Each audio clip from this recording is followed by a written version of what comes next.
Hey kids, it's time to get some SML podcast all up in that. I feel special now. You are special. I still have the Black Market on my computer. Oh my god, why? A great track. Why would you do that to yourself?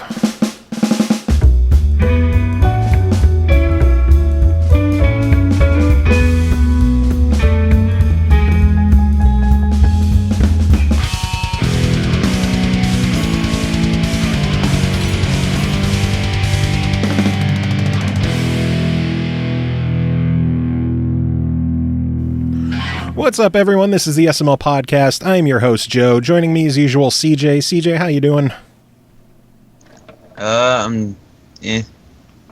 Today's been a not great day. Are you surprised that I asked you how you... It's like I asked you and it's just a delay. Like it caught you off guard. I ask you the same question every episode.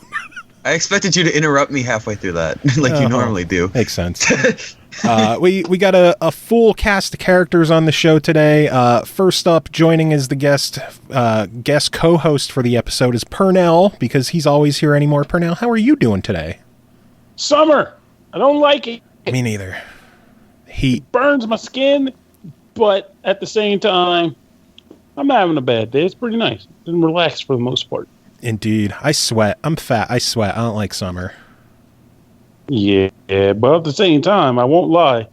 I try to tell myself I'm just kind of getting a free stay at a sauna, that I don't have the option of leaving, and it helps it go down a little bit smoother. I wish it was winter 24/7. Oh, God, you shut up. You shut up. No. Or at least, No. fall, like 40s to 50s. Like, Now that's we're okay talking. with me.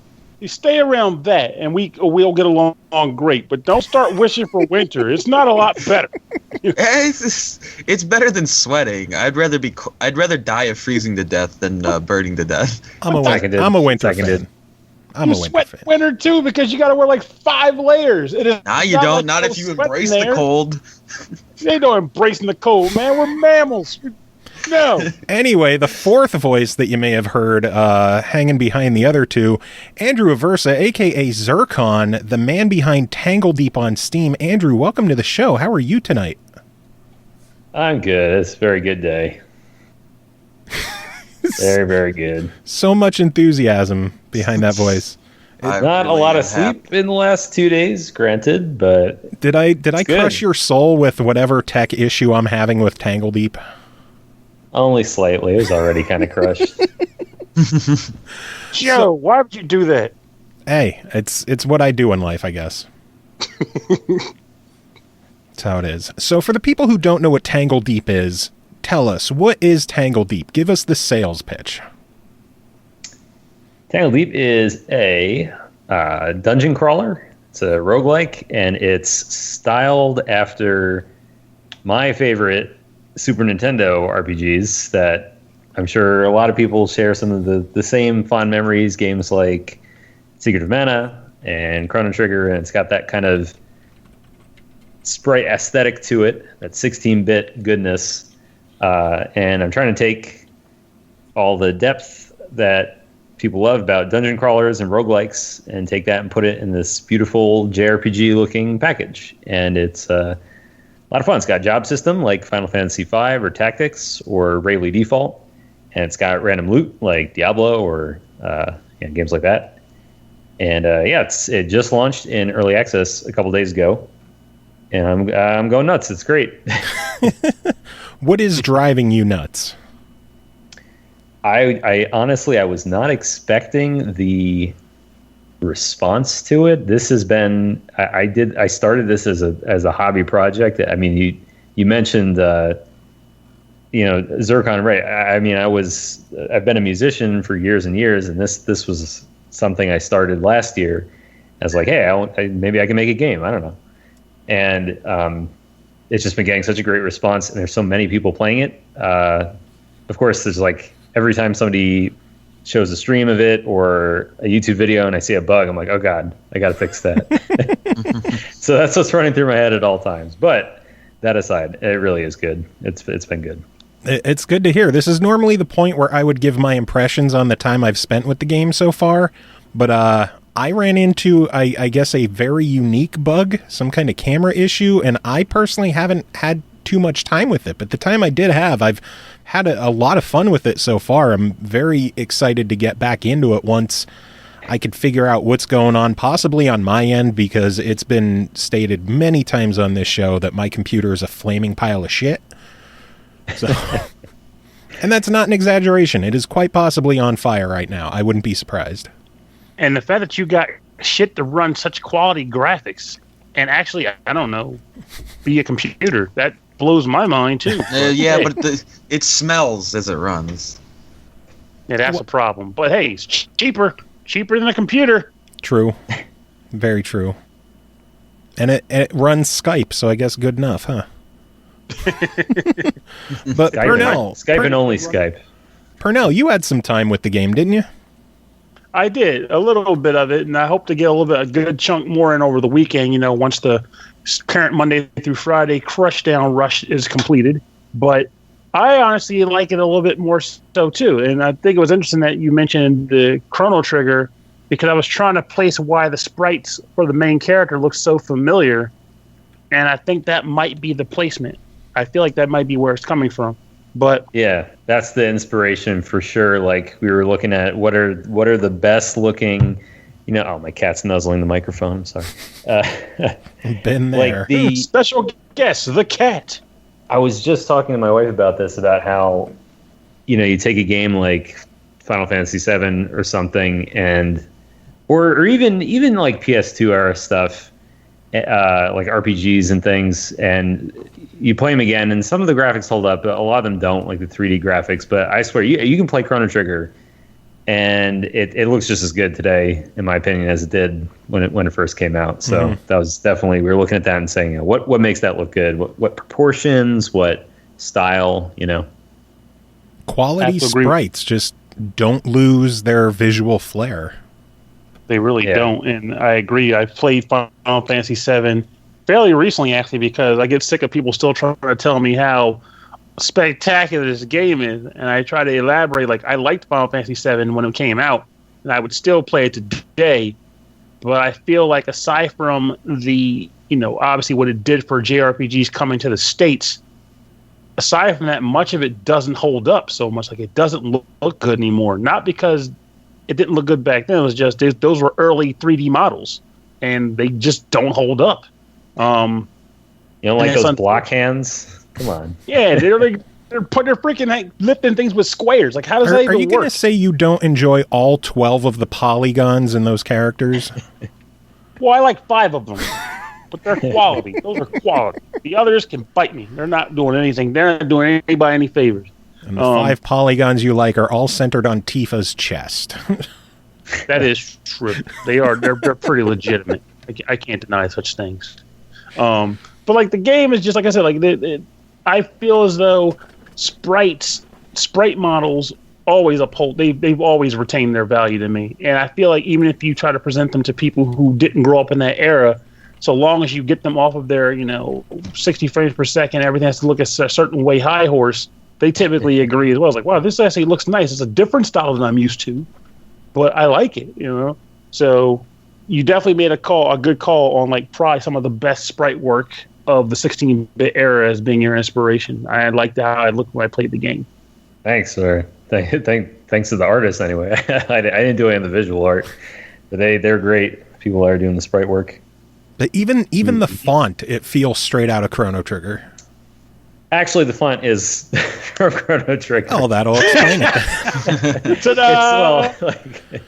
That it's like a explains a font lot. somebody made called Chrono Trigger. Oh, nice. Behind the looking glass. Now we've seen too much.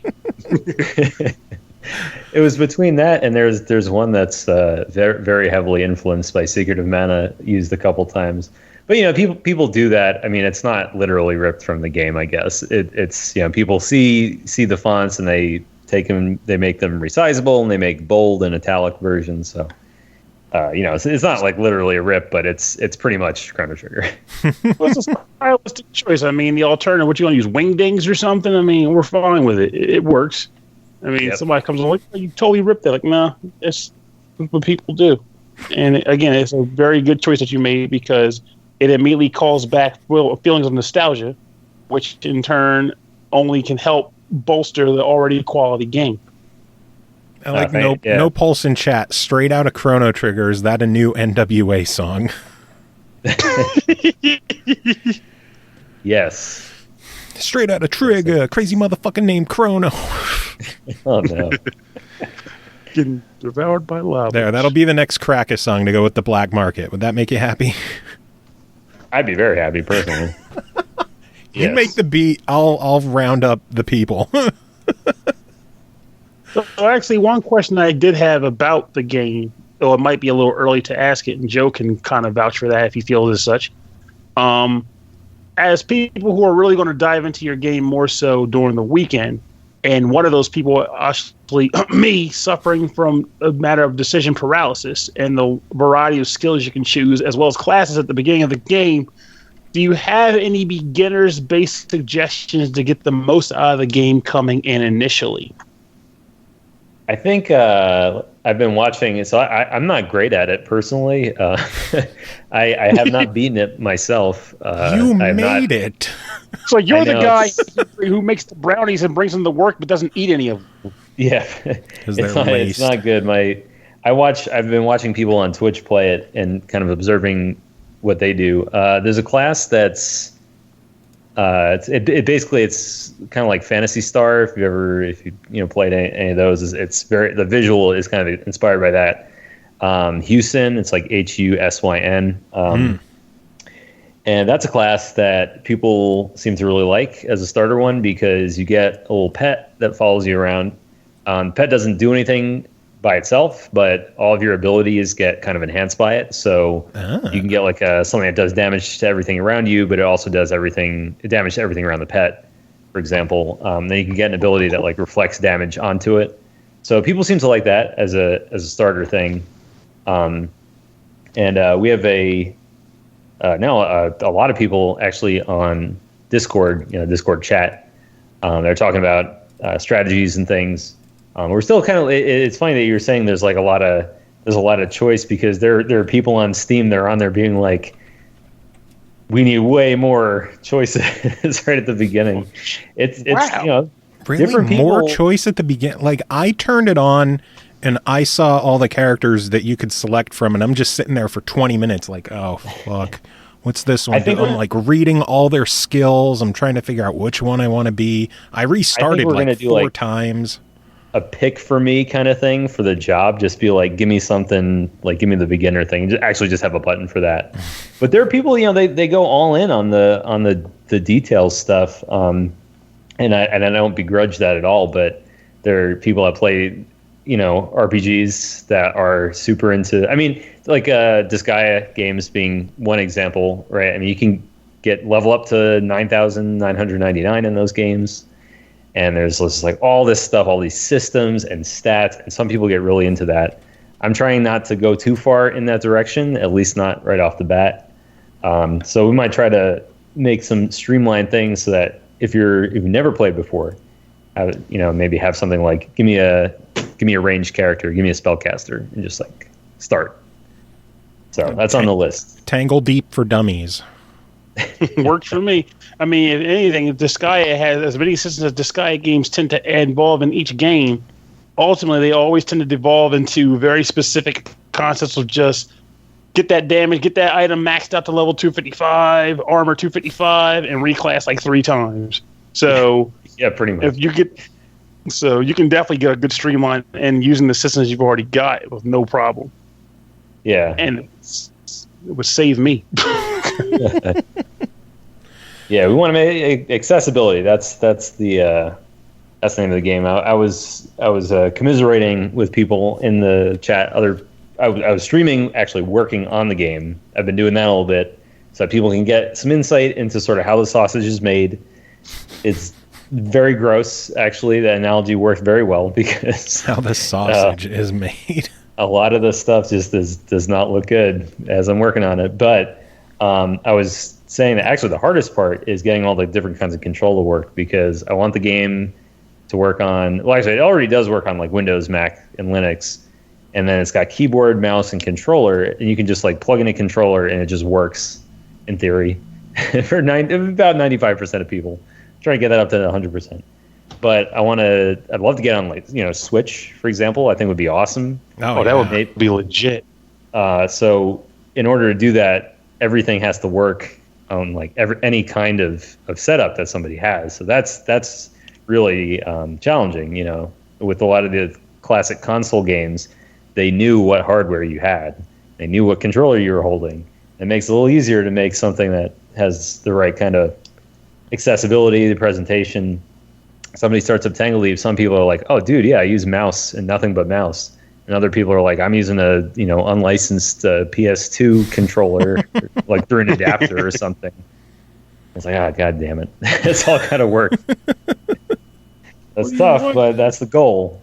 One of the questions from chat, Dark Mika or Dark Micah, I still don't know, flip a coin on that, is asking what the level cap is in the game. Level cap right now is 15, for experience. I think that might go up over time, but for now it's 15. But the difference, between this and there are RPGs, like a lot of those, Super Nintendo games, you get to like 50, 99 or something. In this, like each level, there's kind of there's more of a benefit, like per level, because I want to keep it a little bit more streamlined. In theory, if you're really good at the game, I want you to be able to beat it in maybe 3 to 4 hours on like a really good run. If you know what to do, all the skills, the items, you get good, do a run. So if it was like 99, I don't want people to be grinding away to beat the last boss. I want to keep it tight. Dark Mika says 15. Wow, that's pretty low. Maybe that's why you couldn't beat the game. I don't know. I can't outright hate on that, though, because I get what you're saying. I hate games more so like when roguelikes really push you to go for higher levels just so you can get stomped at the end. It's like, okay, do all that over again. But if you keep it concise and make it maybe more so focused on the skills you acquire as you level up as opposed to those numbers getting higher, it works for a better experience, I think, overall. Yeah. I mean, I don't know. I also think that as I've gotten older, I used to love grinding. I had so much patience for it when I was in high school and middle school. I'd just be Final Fantasy IV, walking back and forth, doing random encounters before the final boss. And now I just can't do that anymore. So try to respect the player's time to some extent too. See, I just worry because one game that I always come back to when someone mentions a level cap that might seem lower is Kingdoms of Amalur Reckoning. Easily one of my favorite games of last generation. The problem was just going through the game, doing the normal missions and side quests and running around, doing what I can. I maxed my level before beating the game. And once that happens, you just kind of lose interest in, well, why bother with this quest? I get experience, right, yeah. But it doesn't mean anything anymore. You give up on trying to do battles because you can't improve yourself. So that's my only concern with a level cap. That's kind of why I loved. I'm finally going to talk. Hello, I'm still here. Oh, everybody. Who's that? What's that? That's kind of one reason I love like games like Borderlands, where by the end of the game and all side quests, you're still not the maximum level, and you got to play through again, or at least partially, in order to get to the max level. I don't want to be able to finish the game and be already max level. No. Yeah. I feel weird about that. That's a good point. I feel like I'm like maybe the odd man out on that because I kind of like that ability, and I feel like the quest should probably just provide something extra as a benefit because I mean, all quests should give like some bit of gear, or at least money. Yeah, because my concern is that in a lot of games you always have the option to grind your guy up to hit this certain level cap, but by the time you hit that level cap, nothing matters anymore. You're stronger than anything and everything, and you really don't even get a chance to take advantage of getting that level cap. Whereas if a game lets you hit the level cap early, you can actually say, look how powerful I am. Let me steamroll this thing, man. It's got to feel good. I mean, that's the thing. It's got to feel good. Like, at the end of the day, you could look at a Zelda game or something that doesn't have traditional experience levels, but you could make it feel good in terms of the progression. Whereas you could have a game where there's like, a huge level cap or something like that, and that could maybe not feel good because just everything around it, like I think when enemies scale up to your level, that always feels kind of bad. Like in I guess Skyrim, right? Didn't they do that in Skyrim? I'm trying to remember now. And like Fallout. It's been too long since I played. Yeah, I haven't played. I don't really play Bethesda RPGs. Burn. Yeah, I mean they're popular. That's not much of a burn, but no, like it's Bethesda. It's their own. I mean, they have their own. It's almost like their own genre at this point. It is true that theirs is a little bit different from others. Yeah, like you can go in. I mean, when like I guess let's see, Fallout 3 came first, and then Skyrim. It's like okay. Kind of, you have a sense of what to expect with the progression of but they've always had a little bit of trouble. I think they're really good games, but they've always had trouble making the progression feel good because it's just really easy to get overpowered because of the way they scaled everything. So like that doesn't feel great. So we're trying to get the right balance here. One of the things I was talking about on my own stream working on the game here today for Tangledeep was.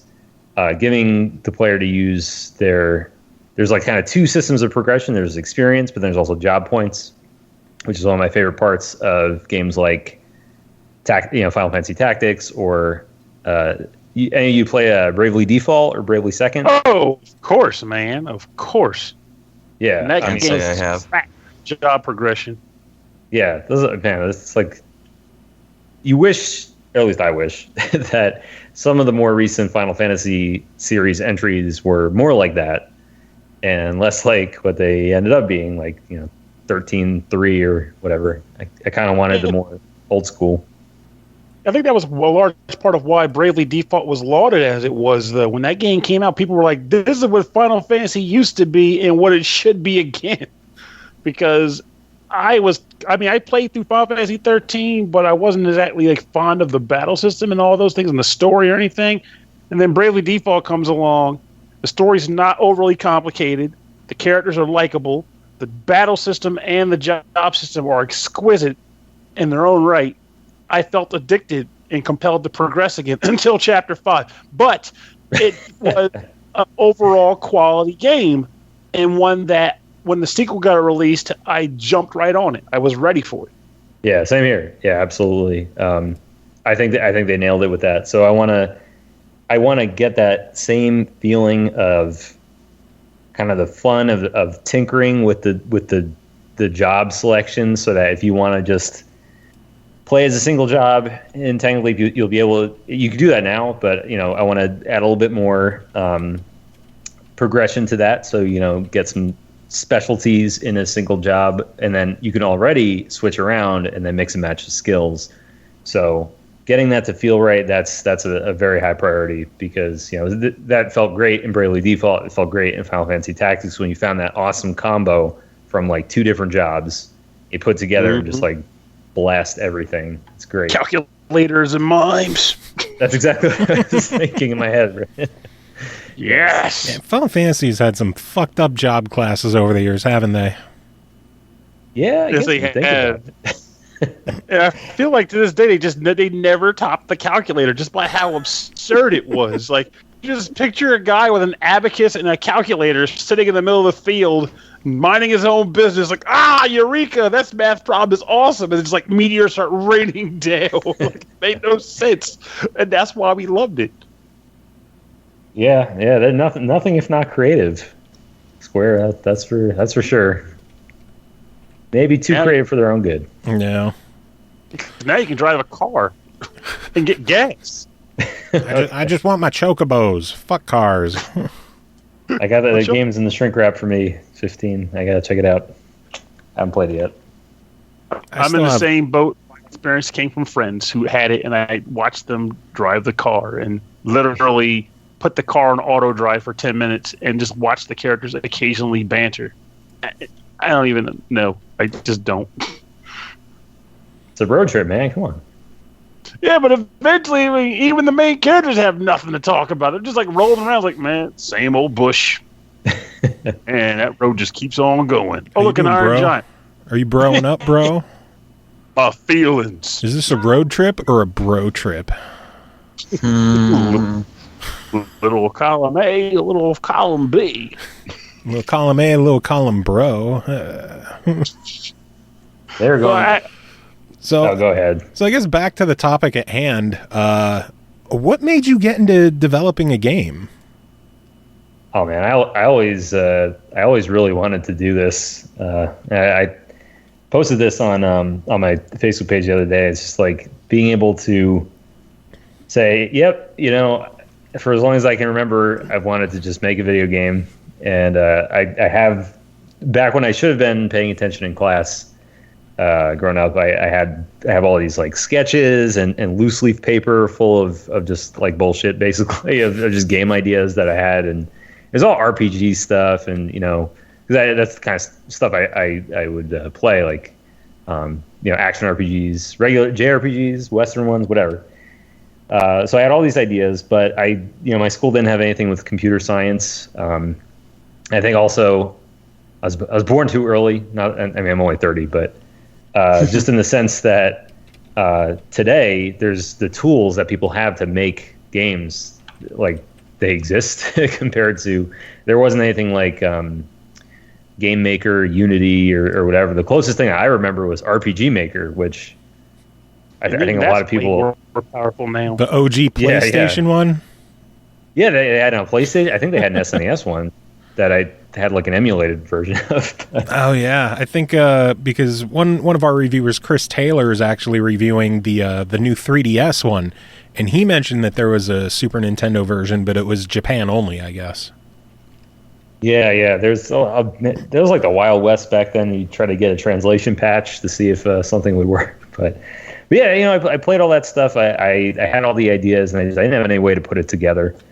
So, you know, last year I finally decided I'm not 100% happy with what I'm doing, kind of like day job wise. I was doing, you know, some music stuff, some writing, but not all of it was super fulfilling. And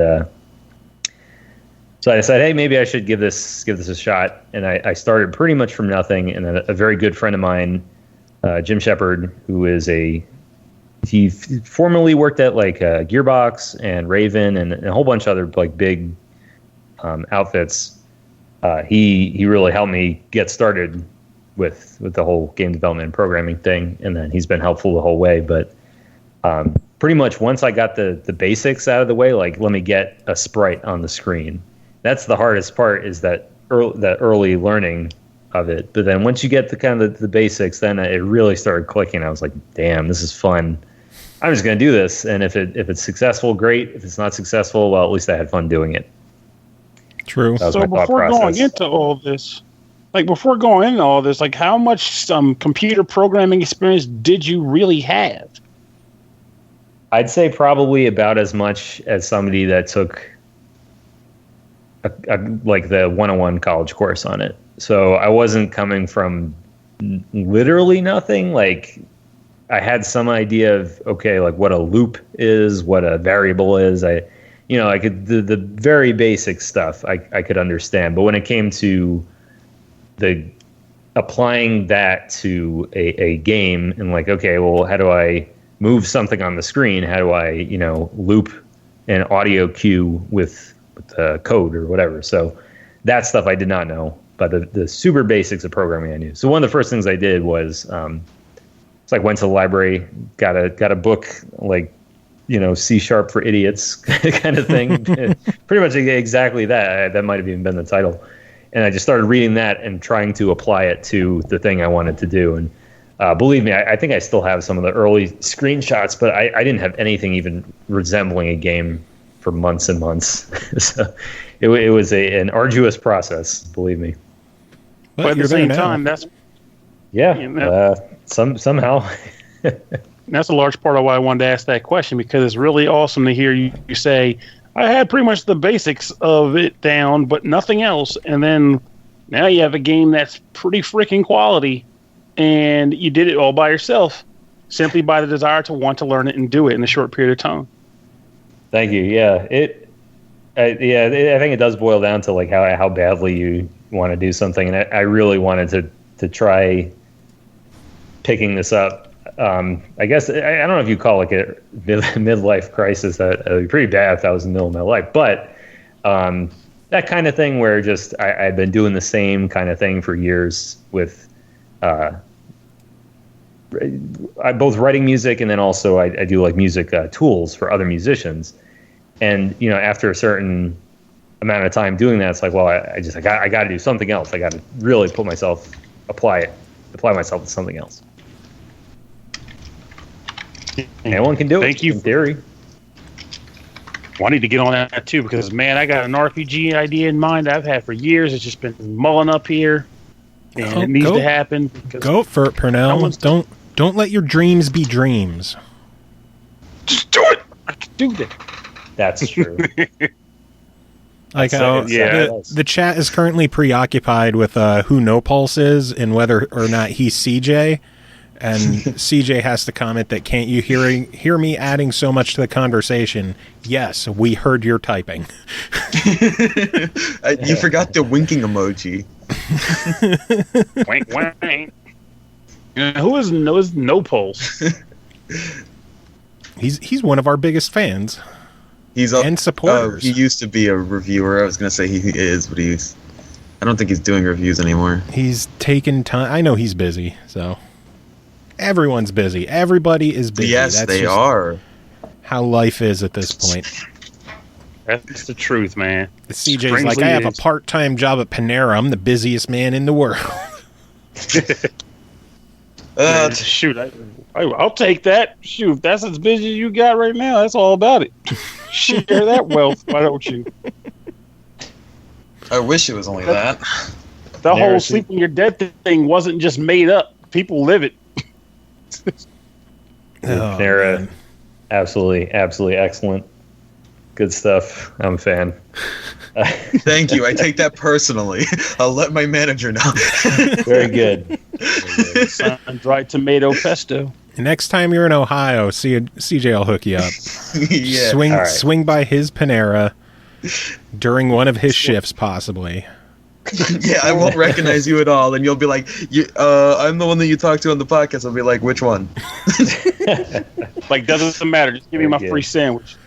Yeah, because that's how it works. I'm so good with the manager. I got a free sandwich. This was on a side note. I remember just thinking about my high school experience. I had there was a guy I knew that was working at a Subway, and he had this system hooked up of getting like the free sandwiches with those code, like they had the punch cards or whatever. Mm-hmm. I don't know if that was just a regional thing, but they had like something, you fill out the card and you get a free sandwich. And he had this whole elaborate system with it that somehow it had to be kind of like laundered, so you didn't know where the cards originally came from, but we benefited greatly from the free sandwiches back in the day, and I think they canceled that program after like half a year. All you gotta do is abuse it enough, and it goes away. Yeah. But that throws me for a loop, though. Like, I've done food service. I'm probably the oldest man in this chat right now. Old person. But I did a good number of food service jobs. I worked at like a mall food court. I worked at a Pizza Hut, and at every one of those jobs, there was always a food bartering system in place. And there was always the aftermarket food sales system. And you mentioned this thing with the Subway gift cards. I'm like, man, they made it so complicated. Also, we just paid an extra 50 pieces and took them home.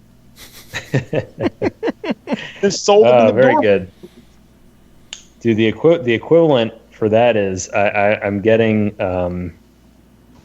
there's so many people asking for keys on Steam, like groups of people like, hey, if you give me a key, I'll give you this thing or another. Like, let's trade keys. Like, I'm a developer. I have this crappy game on Steam.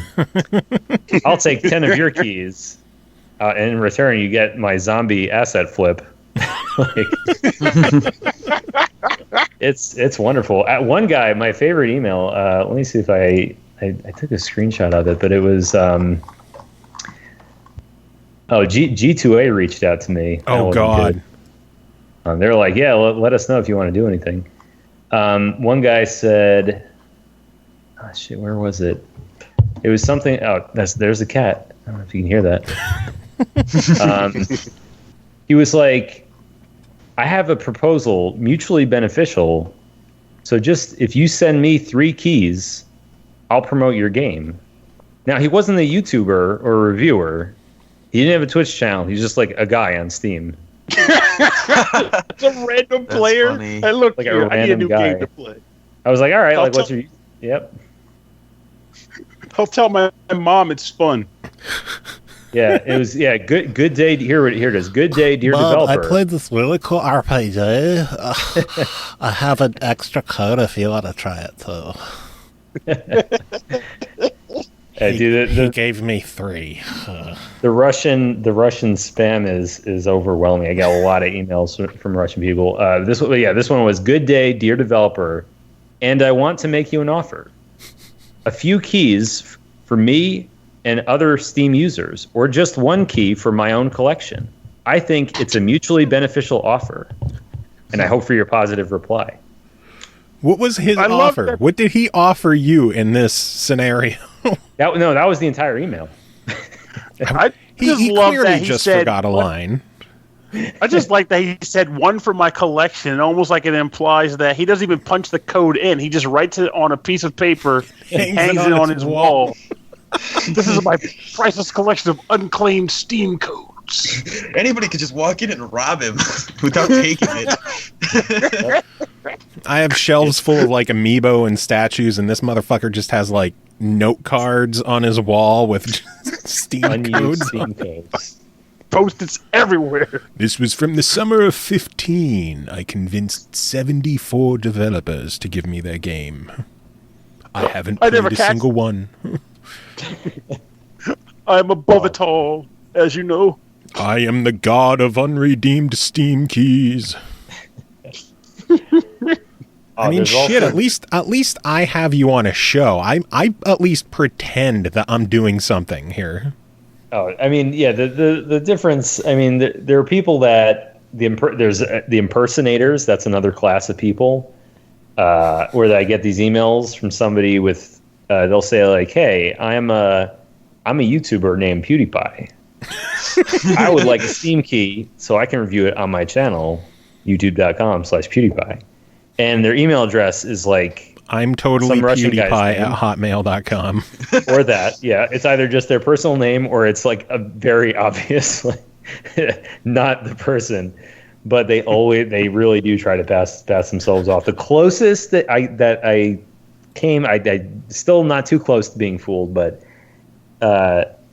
he linked the channel, and I hadn't heard of the channel, but it was like 3 million subscribers. It was probably way too big for somebody that would be reaching out. I'm sure they're getting like games every day, but he's like, you can check my business email on my YouTube page. And I looked at it, I'm like, all right, that's a business email. And I was looking at his email, and it was like 2 of the characters were switched at gmail.com. Oh, he'll just glance right over it. Yep. Yeah. it was He like the almost first got thing I you. did. It was like, you offer the trust. I was like, oh, he's not going to check because it was the bluff.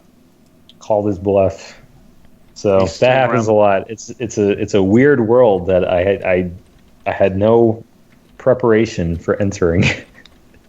He was sitting around the table with all of his friends playing poker. I almost got that developer. Almost got him. Yeah, very weird world. I could have had an early access RPG. It could have been mine. Yeah. My email was not tricky enough. I was gonna say he could have done like, I would have looked for anybody that has like an uppercase I or something, and then put a 1 there. 2 things that like look the same. Don't switch the letters. Look for the capitalization. You might fool somebody with that. Yeah, that's my thought. Is like switch like an L or an I with a 1. Yep. L. Yeah, the classic. Like back in the day, writing down those passwords for the NES and Super Nintendo games and fucking it up because they had the wrong. Zeros. That's the letter wrong. O's. Oh man, that still happens on the eShop sometimes, where like there's a 0 or an I in the code, and you're like, is this an I or an L? I can't tell which one this is, or a 1. Man, It's bad. That Yeah, sounds- just don't use those. Love it. Gotta love it. No Pulse is asking how many codes have you given out to those guys? I don't think I've fallen for. Well, you know what? I wouldn't know though, would I? No, not yet. There's a what I try to do is the bar is, do they have less than 1 million subscribers? Because that's probably a pretty good barometer. And then does it seem like, if the email, if I can match the email, it's good. So I think I've given away a few dozen-ish keys personally, but what you don't realize is that you were actually fooled by us. Ah, man.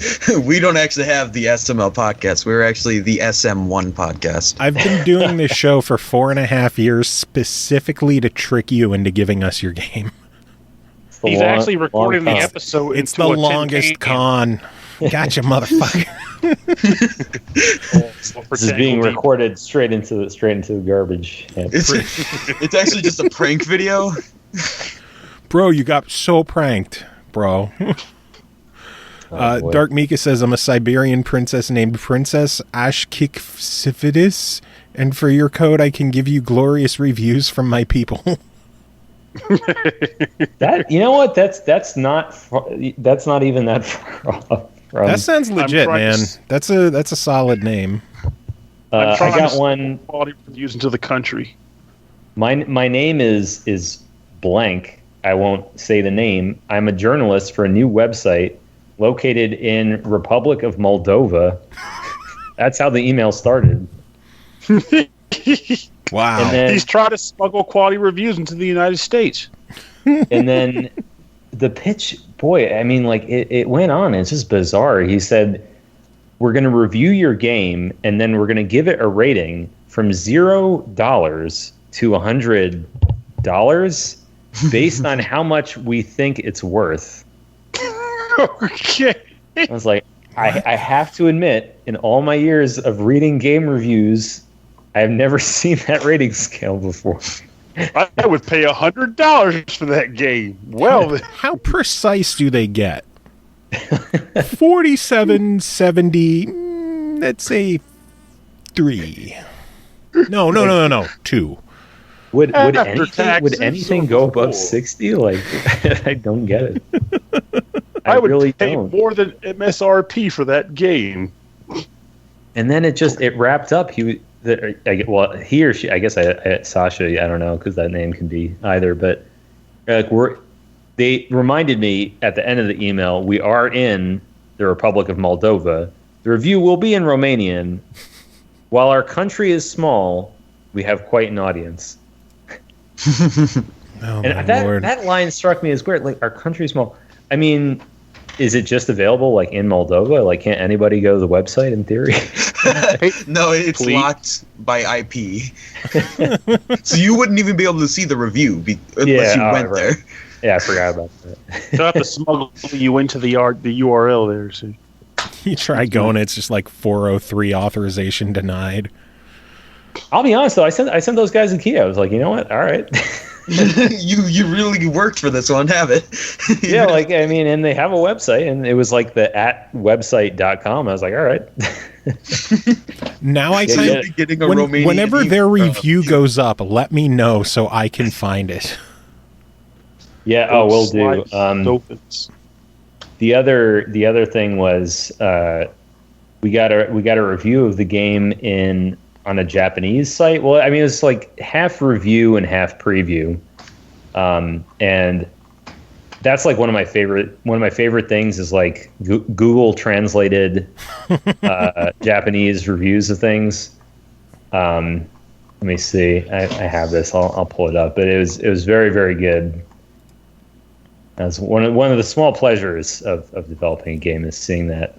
Oh, well, we got a review on the game. Now, apparently, this was a review in Japanese. I believe this is the only negative review of Tangledeep on Steam right now. It was all in Japanese. Google Translate, one of our Japanese players said it is actually not, this is like not an accurate translation, but it's just too good. The first sentence is simply, gay to death. And it said, well, I'm sold. Too lost, the experience value. JP, to the death of enemy, too much, too unreasonable. The fucking does not grow either. I was like, man, that's harsh. Gay to death. Boy. See, this is the point in the episode where I have to decide whether or not I want to name this episode Gay to Death. You probably should. It'd be interesting. And then you have to wonder if like YouTube will flag it or if people will get pissed about it without like listening to the show and hearing what the title is about. Maybe they'll think that the show is gay, though. You never know. Yeah, I mean, yeah. No Pulse. Does the fucking ever grow? I think you can like kind of get the gist, but not really. But the review is good on this Japanese site. And the main thing that they were going for was like they were saying, well, we want to see this localized in Japanese. And I was like, if Undertale could do it, I gotta do that. And they had one of my favorite lines was like, all right, this song is direct. It's to the point. It is up to the player to choose the play style, such as being able to customize the spell by himself and activate it. In any case, it is important to dive into the dungeon with the emphasis on not dying. I was like, yep. So basically, here's how to play a game. Definitely. Yeah, emphasis on not dying. I did like this. It did say, from the moment I began playing game, 2G dungeon RPG will be overwhelming players as magnificent BGM flows. So I appreciated that line. I love Google translated stuff. Like we cover the Arcade Archive NEOGEO games that release on various platforms.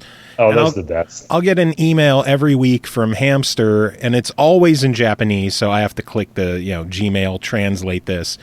And here's the newest one. Information ban is I need your help by 0 p.m. today. We would appreciate your consideration. Dear blank, dear it becomes very indebted. We rude at BCC. I'm everywhere. I don't need rude at BCC. Shoot. It Hamster and consumer Xbox One, the ACA NeoGeo strategy name Ragnarok has decided to be delivered from July 20th. Please check because I will send you a press release. Te Sukemashi? I don't know. It should be noted that in this email, Image Data was also happy to send.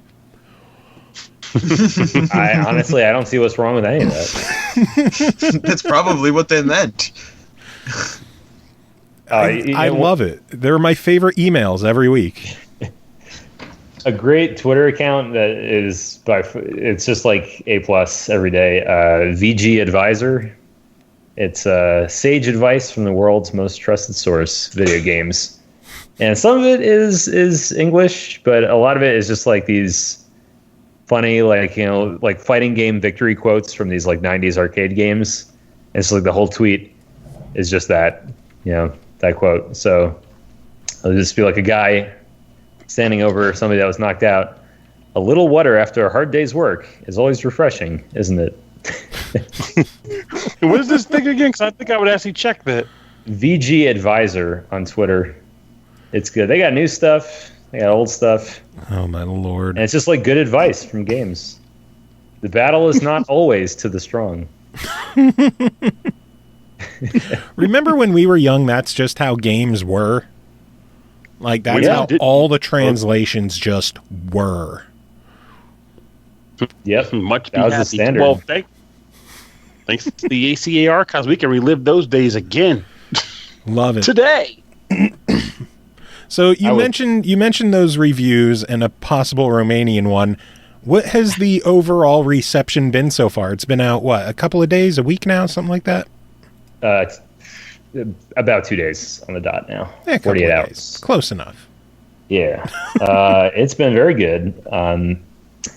Given that's early access, obviously, there's the underlying, thing is like, yes, there's some bugs and that's okay. But in terms of the response, like the graphics, the gameplay, the music, has been very, very positive.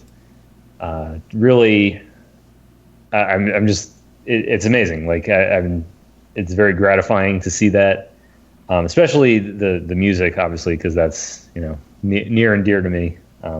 Shocking. So far it's all been me writing it, but the next patch of the game is going to have the first track from Kikuta, the Secret of Mana composer.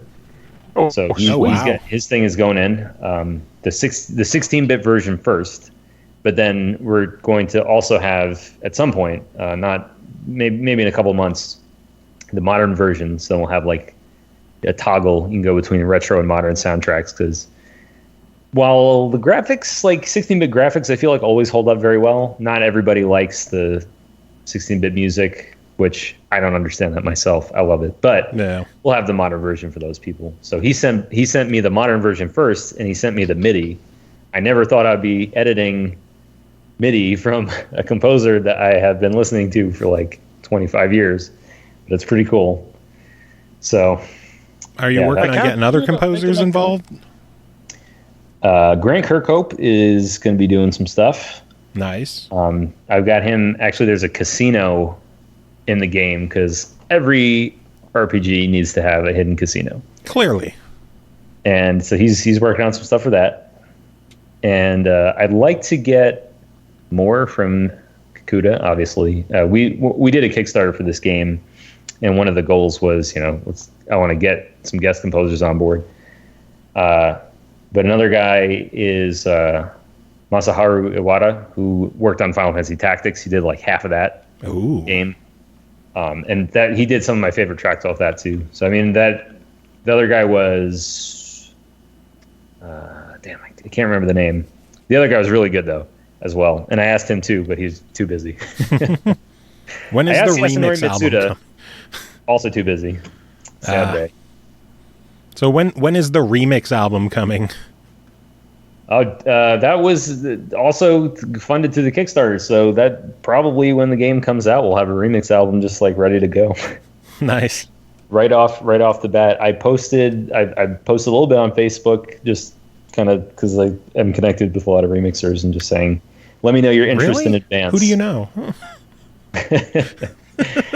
And I mean, I don't know how I'm going to have the time to organize. I think I'm going to try to work with somebody else to, I'll be kind of just doing the general managing of just saying like, okay, let's get this roster of people on, but then the day by day managing the remix project, somebody else would direct it, I think. Make Larry do it.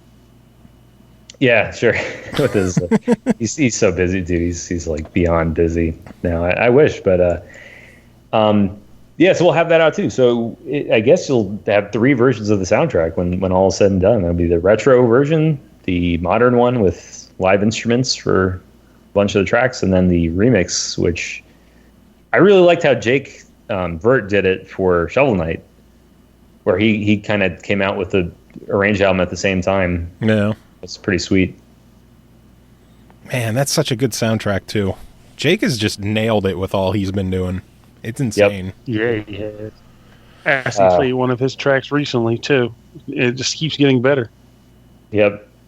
I've listened to the Shovel Knight, Spectre of Torment, and the Plague of Shadows soundtracks quite a bit during development. It's so hype, so good, so melodic.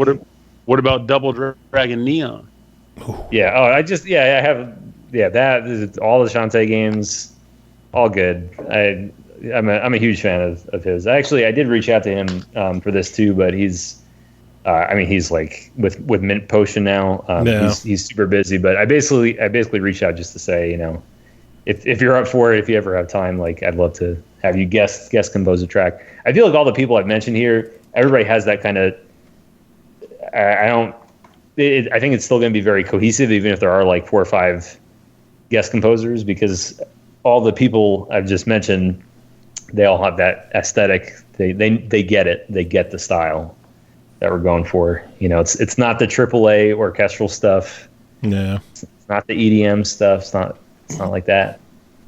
I mean, you could always pull a Crypta the Necrodancer and just like have one person do a soundtrack and then get someone else to do the same soundtrack completely differently, and then just end up with like 6 different soundtracks for the game. I'd Be sold. Yeah, that's depending on how things go with early access. What I'll say is that my goal, without going into specific numbers, I had this goal in my head of a certain number through all of early access. I was like, if we hit this number of sales, I'll be happy because that will pay for the expenses on top of what I've spent out of pocket, like that plus the Kickstarter. Basically, all the money is going towards art, and then obviously going towards the extra music, things like that. And I think we hit that number already. Oh wow! Whoa! So I mean, granted, it's not a huge team, so the expenses are not nearly as much as a AAA thing. But I'm very happy about that, and I want to put that back into the game and just make a good game with good music. That's how to do it, man. That is how to do it. It's all about the music. And it seems like so many people from like the early OC Remix and VG Mix days have gotten into gaming, or the game industry, either through music, like A Rival or Danny Baranowski, Jake. And then there's a whole bunch of you getting into actual development as well. Like you, I know Kunal has gotten into doing development with Pixel Noir. So it's just so awesome to see all these friends that I've known for so long being a part of the industry that we celebrated so much years ago. Yeah, I agree. It's really cool to see people coming up like Vert remixing games and then writing soundtracks like Contra 4, right? Like he remixed Contra and then he like wrote music for a new Contra game. Yeah. That's so cool. That blows my mind. It's like I mentioned Necrodancer. Like, just look at all the different soundtracks for Necrodancer and how many of those people started on OC Remix or VG Mix or the similar style sites like Dwelling and Duels. Yeah. It's crazy and it's awesome. A little known fact about have any of you guys played the new Doom, like the 2016 one? Mm-hmm. I still haven't. It's a bit of it. It's very good. I highly recommend it, especially if you can play it on a really good machine. I'm sure we'll be talking about that a little bit later on the regular show too. But the soundtrack for that, absolutely just bonkers, so good. And the composer Mick Gordon, like 12 years ago, submitted a Doom remix to OCR, and it's still up on the site now. Oh shit! Really? It's like, yeah, you can go back and listen to him remixing like E1M1 Doom 12 years ago on OCR, and then he just did this like mind-blowing thing for Doom 4. That guy's awesome too. But yeah, I mean, he wasn't as much like he wasn't on the forums or anything, but yeah, he was a remixer. Holy shit! Yeah, Injected. That was his name, like with the letter N. I just and some weird capitalization. That is crazy. Yep. That is insane. I never knew that. See, I'm learning stuff here. That is crazy. Yes, I will post a link in the chat for everyone who is looking. It's a good, damn good remix too, especially considering how old it is. Like the bar, not just with games, but with music also, the tools that people have, it just keeps getting better. It's just way easier to like make things now than it used to be. I don't know if anybody saw that. There's like an image circulating around about how one of the early Kirby games was created, and somebody, one of the programmers on the game in Japan, they had a picture of their setup, and they were like programming the game with a trackball, like not a keyboard and a trackball, but like just the trackball. And people were like, "Oh my god," because it was just so primitive. Like I think it was like one of the Game Boy ones, so they couldn't hook it up to a regular setup. Wow, it blew my mind. It's like night and day compared to the tools we have now. That's crazy. Oh. Oh, man. Well, I know we've been chatting for about an hour now. I don't want to take up all of your night. Was there anything else that you wanted to talk about with the game? I guess I would, I would just want to add, some of the things that we want to do with it. That it's got the. I feel like we're delivering on the dungeon crawling right now, the graphics, the music, like that's all good. I want to build up some of these elements that I'm surprised the extent to which people like them and want to see more of them. But there's like a little monster ranch that you can have in the game, and there's a grove where you can plant trees that have different effects, and people love that. So what I want to do in the next few months is build up that element of the game more, like maybe being able to breed some monsters together, maybe get like monster eggs, maybe feed them certain kinds of food and get some stuff out of that. I think Tangledeep. Yeah, I mean, I feel like that was. I'm trying to think. Like Breath of Fire did that, and Lufia 2 had like a monster pet thing. Just a lot of these classic RPGs had these like simulation elements to them, and you just like do that for hours. All these like fun little side things. So I think that's something like I really want to. I want to have that same feel here, where if you don't want to go in the dungeon, you just want to like be in town and build up some stuff there. I want to improve that aspect of it and build on it. So if you're looking for that kind of gameplay, not just pure combat, pure dungeon, I think that's something that you can look forward to coming up. Nice. Sweet. I'm very eager to see how the game progresses over the coming months. You said you're aiming for what, later this fall for full final release? Yeah, I'm thinking. Originally, I had said, cat is in my face. Originally, I was saying right in my face. Originally I said December when we did the Kickstarter, but talking to some other people, they were like, "Do not release an indie game in December because you're going to get like crushed by the AAA stuff that's releasing for the holidays." So the advice that was given to me was don't release it any later than early November. So that's a little tighter, but I actually think. Or you could have waited a tiny bit, but. Yeah, or that. Waited until like January when nothing's happening.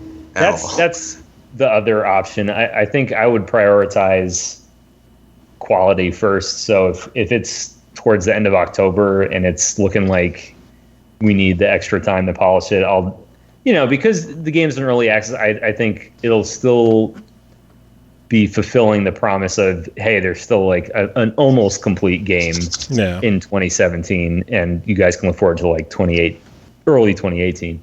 But I think we can do it in November. I'm pretty confident. No Pulse says you could release in December as long as you have good support from YouTubers with 1 subscriber.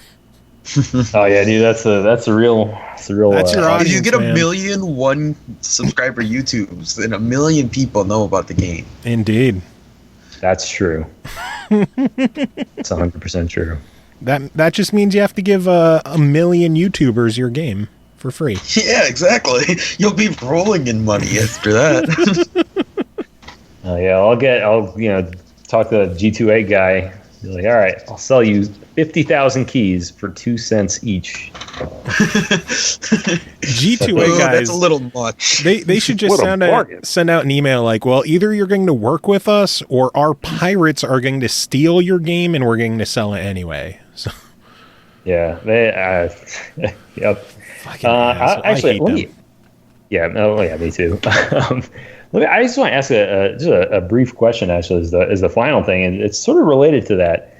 Have any of you used Green Man Gaming, like GMG?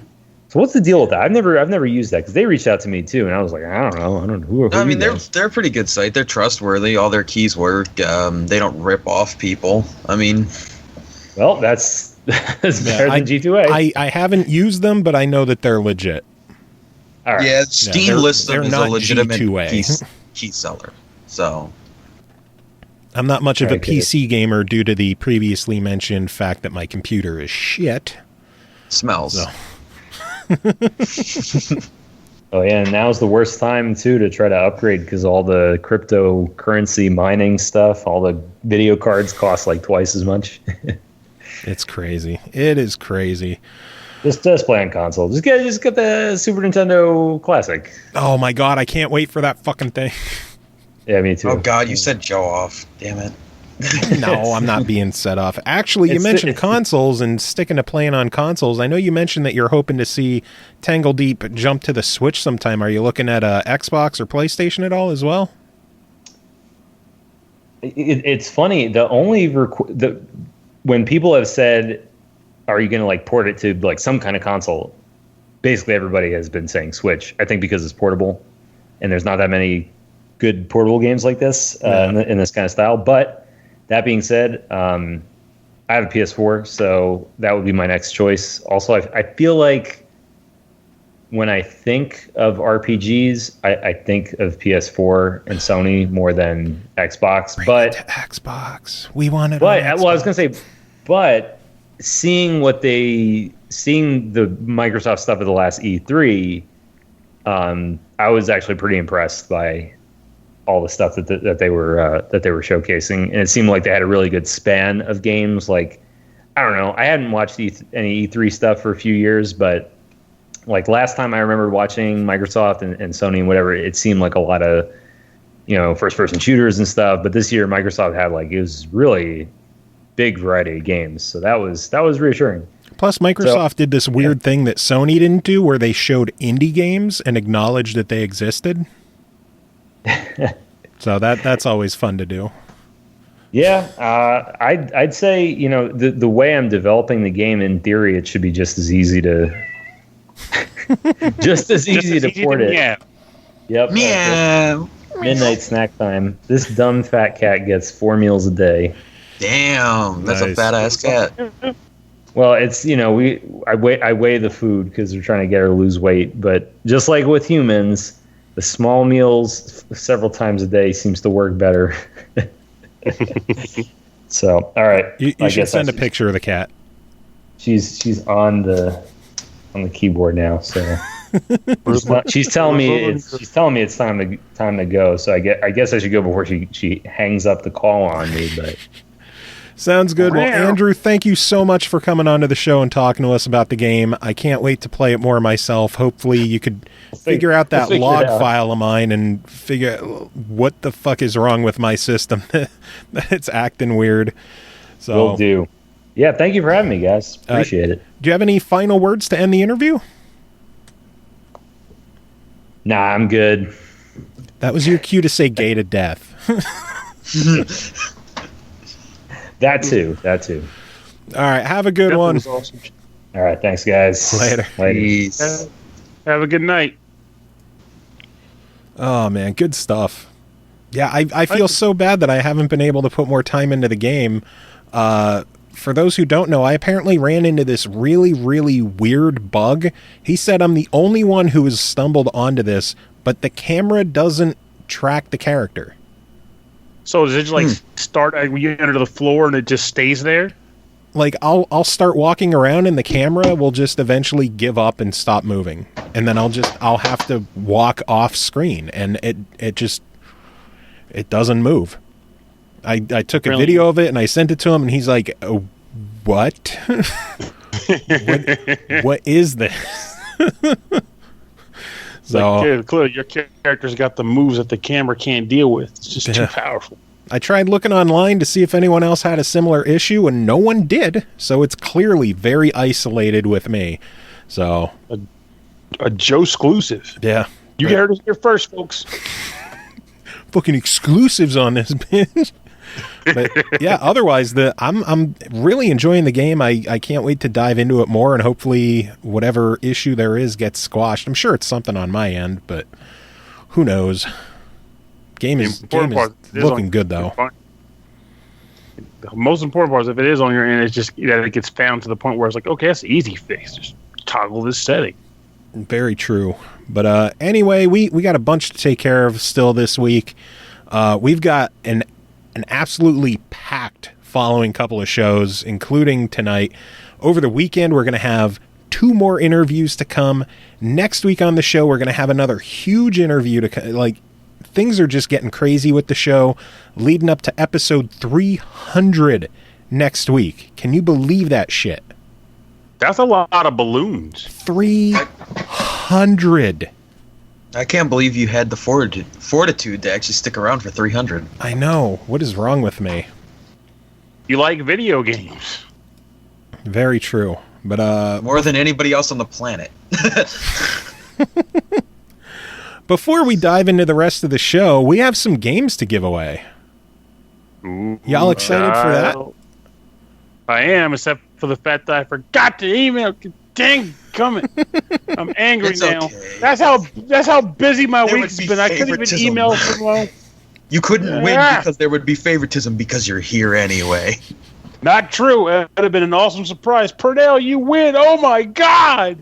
No one told me I was a winner. Pernell was like, I think I'm going to vote for Pernell.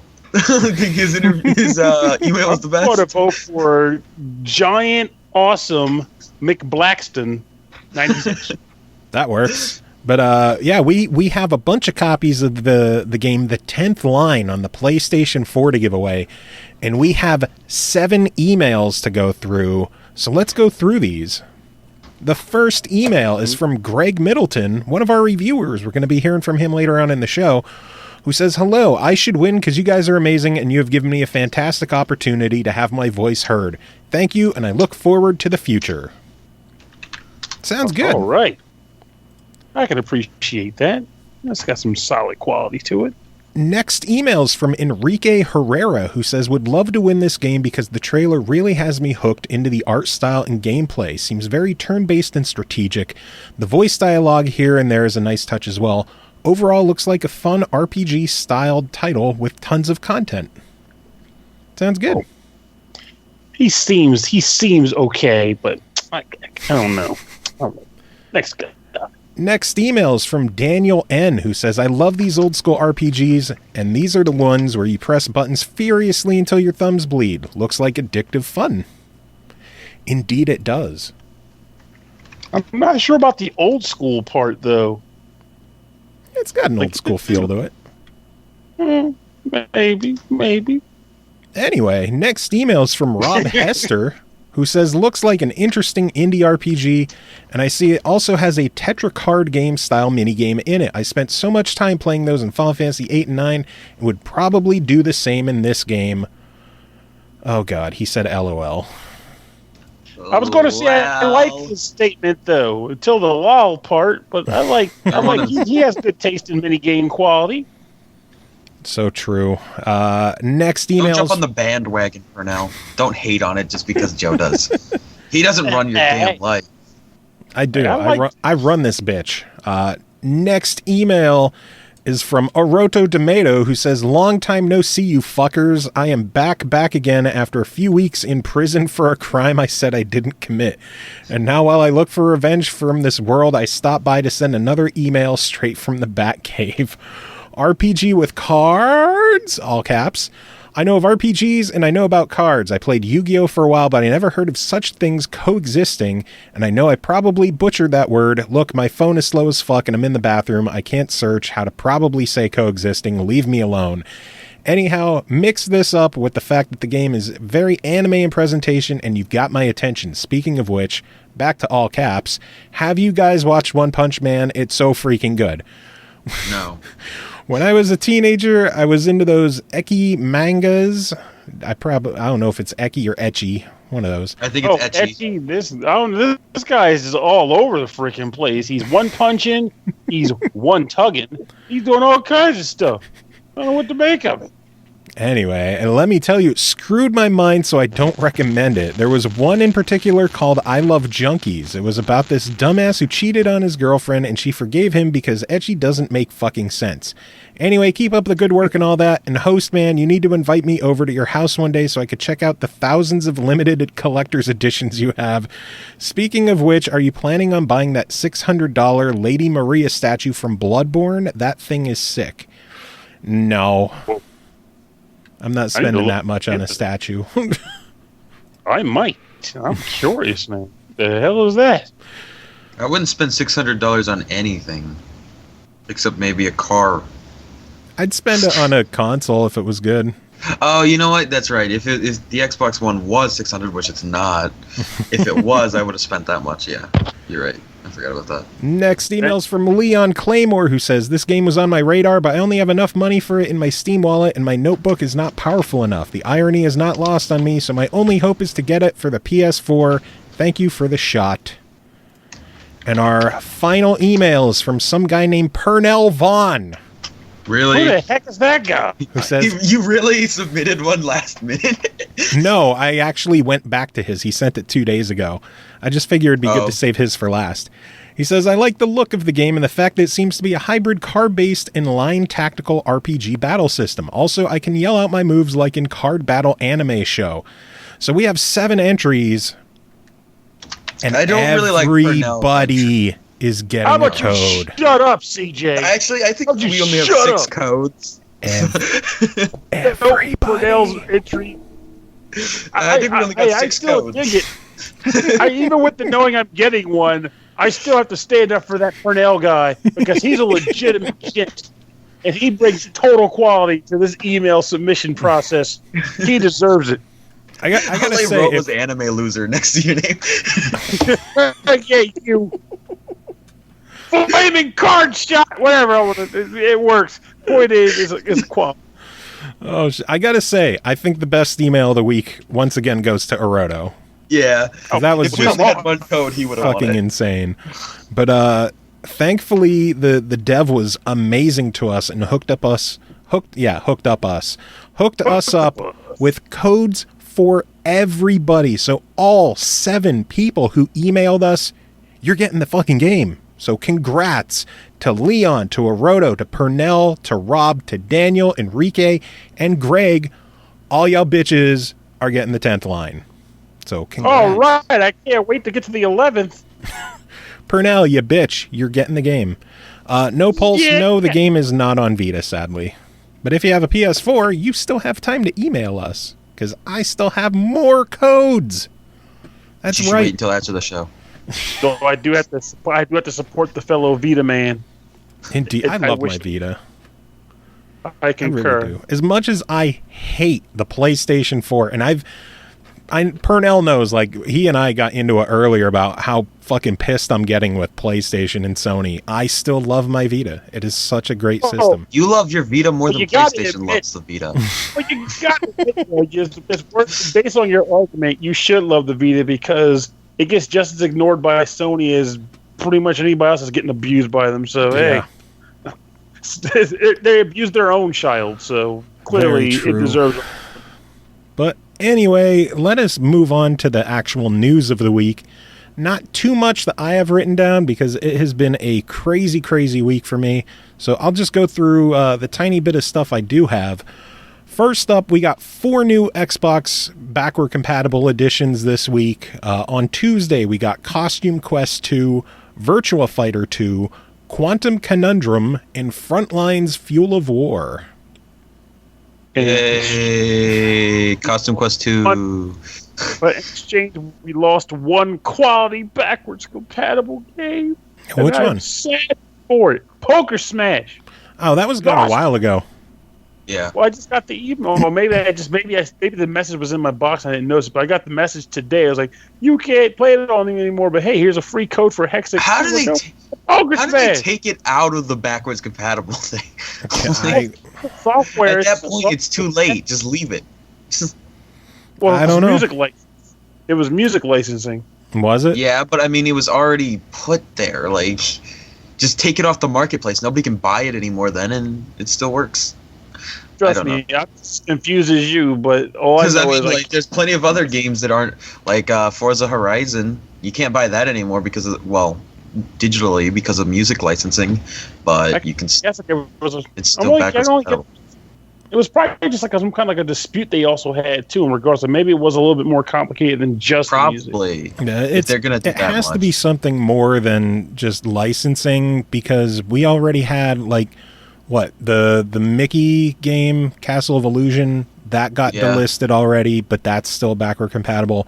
Hell, It's back now too. Babel Rising was announced as being part of the program, and it wasn't available for sale at all. So, like, you still can't buy that game anymore, but you can play it on the Xbox One if you already owned it. But yeah, it's weird that Poker Smash was removed. I don't know why that happened. I was bummed when I got the message about it. Yeah, that had to be like a month or two ago. Yeah, it was a while ago. Because it's like, you get a free copy of Hexic 2, and I'm like, I already fucking have Hexic 2. That doesn't help me at all. That's really stupid. Weird. And Poker Smash is clearly the better game anyway. It's like, I don't want to go down. I want to go up. Give us like a $60 Xbox gift card. Oh, yeah, for a fucking $5-10 game. Yeah, I'm sure that'll happen. Yeah.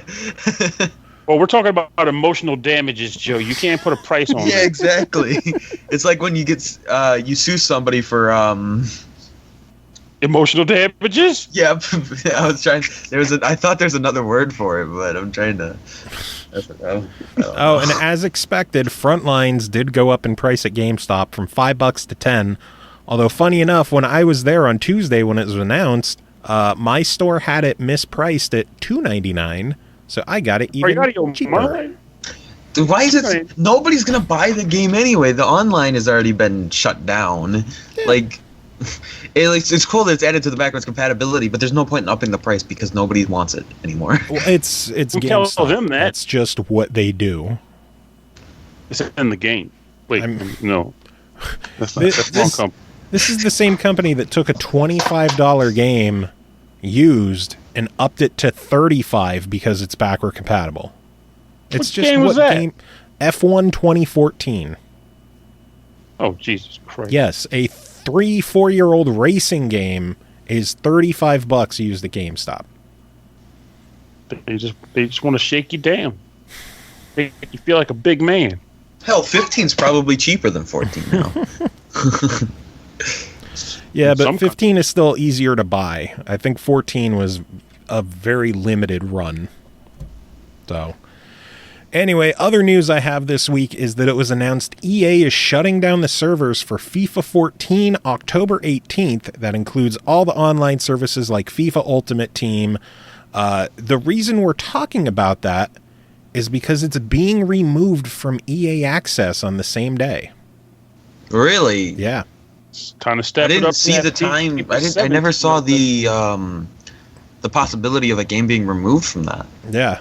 It will apparently be treated like a delisted title where the people who already have it can still play it clearly without the online, but new EA Access members will not have the title available to them in the vault. So I guess they're going to be stuck with FIFA 15, 16, and 17 instead. So I guess if you really, for some stupid reason, want to play 14, even though all the other ones are also in the vault, download it now.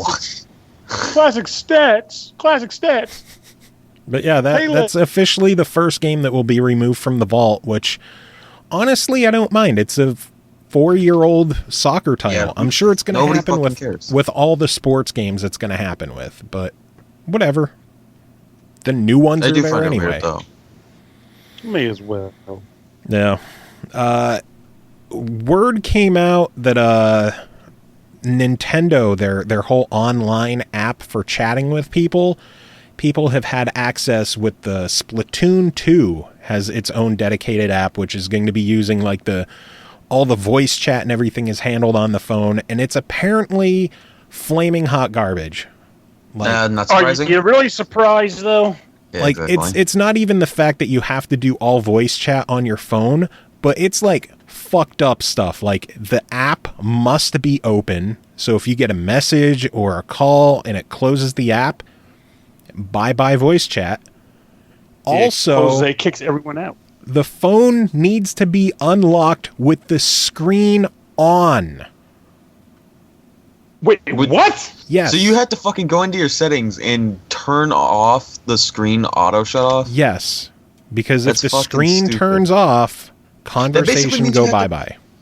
That basically means you have to plug in your phone in order to use it because it's going to drain your entire battery. Mm-hmm. I love the fact that even friends I know that are like, I mean, I love Nintendo games.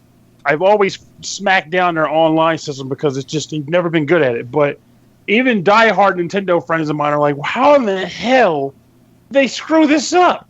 They're in last place for online, and two companies have been doing it successfully for like 2 console generations. Yeah, it makes no sense. It blows my mind how ass backwards this setup is. And like we've been worried about it since they first announced it was going to be a smartphone app. Like, I don't want to have to talk on a phone as I'm playing a game. Let me plug it into the system. For me, at the time, I wasn't so stressed. And this is like, okay, hey, if this is going to come back to the price and make it cheaper and it works, I'm not going to stress it too much. Like, if I'm paying, 15 or 20 instead of 50 or 60, this is the price to play for the discount. But it has to freaking work at least, and it can't even do that. And I just picture Reggie feeling me. I generally do, because I feel like he may be the sort of dude that, like, because he's just a spokes guy, really. He's not like he's just a guy. He's the face. So I can almost picture him going, "You want me to go on and talk about and justify what now? I gotta make this sound good." Hey, Reggie, what's the deal with this? Well, Nintendo they're on the pulse, you see, and Nintendo wants your family to, oh my God, just kill me. This is terrible. Y'all motherfuckers is crazy. Listen here, Nintendo knows. Their bodies are ready. Someone on Reddit was pointing out that like every single thing that Nintendo has been doing with the Switch is all based on the Japanese market, and they don't give a fuck about anyone else. Which makes sense. And I kind of wonder how true that is, because a part of me feels like the Japanese market is probably even ready to go beyond that shit. Well, it's like, how connected are they in Japan with their phones? Like, everything is done on a phone over there. Even like they were pointing out, even the shitty kickstand on the system was designed to be used on like a Japanese train that doesn't have like bumps. It's just very smooth transport over there. He just pointed out all these ways that it seems the Switch is 100% designed for the Japanese audience in mind, and everyone else can. I don't know. It's just such a terrible, terrible move. And I'll say now, I might end up paying for their $20 a year online service for whatever, the games that you get each month. But I'm not at all going to fuck with voice chat at all. Yeah. My friend group is already talking about trying to use like Discord or something to play Splatoon, because that just sounds awful. There's going to be so much background noise too from cell phones. I mean, just the fact that you have to have the screen on. Well, here's the beauty of it, though. You won't have to hear the background noise because you can only talk to your friends. And if you're smart, you're going to tell every one of your damn friends to not use it. Yeah, you're only going to hear the background noise for about 30 minutes until their phone battery dies. I just don't understand. Like, they could have had, like, look here, guys, we got to get this generation right. So what we're going to do is we're going to have one of our staffers buy a PlayStation 4 and one of our staffers buy an Xbox One, and just take notes. Just figure it out. And then come back and tell us, and we'll just replicate what they did. Nothing more, nothing less. No. Like, this is the point where I wish Microsoft would just partner with Nintendo all the way. Like, stop pussyfooting around, because, they have the cross-platform play is going to be coming with Minecraft and Rocket League and possibly other games. Just partner up with them. Get your games on their platform, their games on your platform, have some cross-compatibility going on, and help them with online.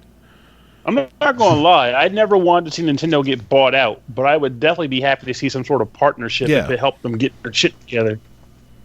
Something I always bring up is, like, in the early 80s, when Atari and ColecoVision were out and ruling the market, they had adapters that you plug into the console to play the games from the other console. Now that's business. Yeah. Like, my dad had an Atari, and he had a Coleco adapter that just plugged into the front of the Atari, and you played ColecoVision games on it. And I know the Coleco has a similar port that you plug in there, and it plays Atari games. I would love to see shit like that again, where competitors allow you to play games on multiple platforms. And yet, Here we are. I never quite understood it. Like, well, correction, I kind of understood it, but it doesn't make it easier to swallow, so to speak. In the sense being that, they want their console to have a value, to the sense where it's like, hey, why do you want to buy ours over theirs? If you're not concerned about performance, well, it's the games. Yeah. So they want to have something that entices you, but games that are on every console, to me, should have multi-platform. There's just really no reason not to. Yeah, I agree. For example, I'm playing Dark Souls 3 right now. I bought it for PS4 originally only because of the collector's mentality. Like, I had the original ones on the PlayStations before they started getting cross-platformed, and I just wanted to have it completed. But all of my friends, the two that play it, were playing it on the Xbox, so I had to rebuy the game again just to have someone to play the damn thing with. No. Which would have been nicer because it just had cross-platform play. I'd have been much better off that way. I know, Pernell, I was venting you earlier. I'm just so fucking tired of exclusivity on consoles. I can understand first-party exclusives. Give people a reason to own your platform. But third parties, I'm tired of games only showing up on one or signing a contract and being locked to a platform. I'm tired of it. Now, that I honestly agree with. Like, I know it's all business in the end, but as far as the logic of it goes, aside from first party and I guess to some extent second party games, because you say it's like in-house studio or something, but third party games, unless there's some kind of weird developmental hiccup, like, well, I just don't understand their cell processor. I don't fucking know. Like, there should be no reason to actually limit it to one system. There really shouldn't be, unless the studio has issues like, well, we can program here, but we're really bad at doing it here. That's the only legitimate reason I can think of. So beyond that, it's just stupid power plays. It's all stupid. Anyway, last bit of news I have to talk about is Telltale Games dropped the only news that matters. They announced 3 new games this week. The first one being Batman: The Enemy Within, a new 5-part series launching August 8th. So not only did they announce it's coming in like 3 weeks. Like, it is here. They also announced Walking Dead, the final season, is going to be launching in 2018 and goes back to focusing on Clementine, which I know Eternal should be happy about. Yeah, exactly. And then the third one not focus? No. Well, did the third one not focus on Clementine? She was in the game. You just weren't playing her. You were playing another person. Oh, no, thanks. Yeah, it was kind of stupid. I mean, it worked out because they made it good enough that you could actually care about the new people as well, but it was like, we should have just been, it should have been Clementine. Like, why would it change? It made no sense. I think the final season has a way to resurrect Lee, if you find the right, get the Phoenix down and take it back. Well, spoiler alert. If you haven't played the first one by now, tough shit. Well, what do you mean the first one? The first season. Are you saying you could resurrect Lee in season 3? That would be awesome. I wish. Anyway, the third game that they announced is probably the biggest surprise of all. The Wolf Among Us Season 2 is hitting in 2018. Which I'm pretty happy about, as pretty much everybody is. Yeah. Like, there were rumors about it for a while, and even Telltale was like, we love the property, we just don't see it happening. 2 days later, it's like, surprise, motherfuckers, it's actually happening. The only thing that disappoints me about this whole lineup is, why did Batman get a second season before Game of Thrones? Especially when it's been announced, like, they soft announced that they were working on a second season for Game of Thrones. They just never really officially came out with it. It's like, I want to know what fucking happens next. And they only got like a year. It's possible that maybe they're going to plan to release it next year to coincide with the final season of the show. I'm hoping it's sometime, because if they don't do it by the time the show's over, nobody's going to care anymore. They have to do it soon. No. But yeah, that's the news I got for the week. Do you guys have anything else that you want to talk about? No, that was literally the only thing I thought that was important. I'm surprised you didn't mention the Xbox Creators Collection, but I don't really know much about it to talk about it myself. No, I saw stuff about it, but I kind of bailed on the preview program with how my console was starting to act, so I don't know anything about it. Yeah, I haven't bothered messing with it. I haven't been on my Xbox since the 13th. So. I think it's basically like back to the Xbox Indies. Yes, that's basically what it is. There's no achievements, no online multiplayer. It's just like the Indies games. No. And if they do well enough, they have a chance to get brought into the ID at Xbox program and get full support. Which is nifty. Yeah, I mean, there's a few games there. There's a couple that are free. I don't know how expensive they get because I haven't looked at it. I don't know either. Oh, and then you wanted to mention the Doom patch. Doom has been updated to version 666. What all did they do with that? 6.66. I know they've unlocked all DLC, so it's now all free. You don't have to buy it anymore. Which is really nice. That doesn't separate the player base anymore between people that have DLC, which is very minuscule, and the people that don't, which is very big. And I'm glad when games do that. Like when Titanfall did that, even though I'd bought all the DLC already, I was still like, thank God, now we'll actually get games in which people are playing the DLC maps. Yeah, multiplayer DLC, I've never been a fan of that kind of thing, ever. Yeah, that's not great. Online multiplayer DLC. A lot of the other stuff was just various fixes that needed to be done. All I noticed that was really important was just that it's going to have a free weekend this weekend, and I believe it's on a good sale, like 50% off. It's like $15 right now. Yeah. So if you haven't played it yet and you want to buy it, now's the time to do it because this is the cheapest it's been on the Xbox store. I mean, I'm thinking about buying it for $15, and you get all the DLC for free. So it's even better. Just make sure to actually go to the Xbox store and add the DLC to your account because you still got to do that. Yeah, good stuff, man. Anyway, I guess it's time to jump onto the reviews, and I'd like the request to get mine in first because by the time we're done, it'll be like 1 o'clock and I will be dead. Well, you're dead. I'm already dead. I'm getting one of mine in first because I don't want it to turn into me talking for 45 minutes straight again. So, but you can do it. Your voice is so eloquent. First game to talk about tonight is called Moto GP 17, developed by Milestone, published by Milestone and Square Enix, released July 11th on Xbox One and PS4 in the US for $49.99, released June 15th on Steam and in Europe because Europe always gets Milestone games first. Prepare yourself for the adrenaline of the 2017 Moto GP. Enjoy maximum entertainment with all the bikes, teams, and tracks of the official championship. Try the new managerial career and put yourself in the shoes of a team manager, trying to make the right choices both on and off the track. Play online against the best players or join forces with your most skilled friend. Get on the track and start your race to victory in the new cooperative mode. This is basically the third leg of Milestone's bike games where they have Ride is basically the street racing.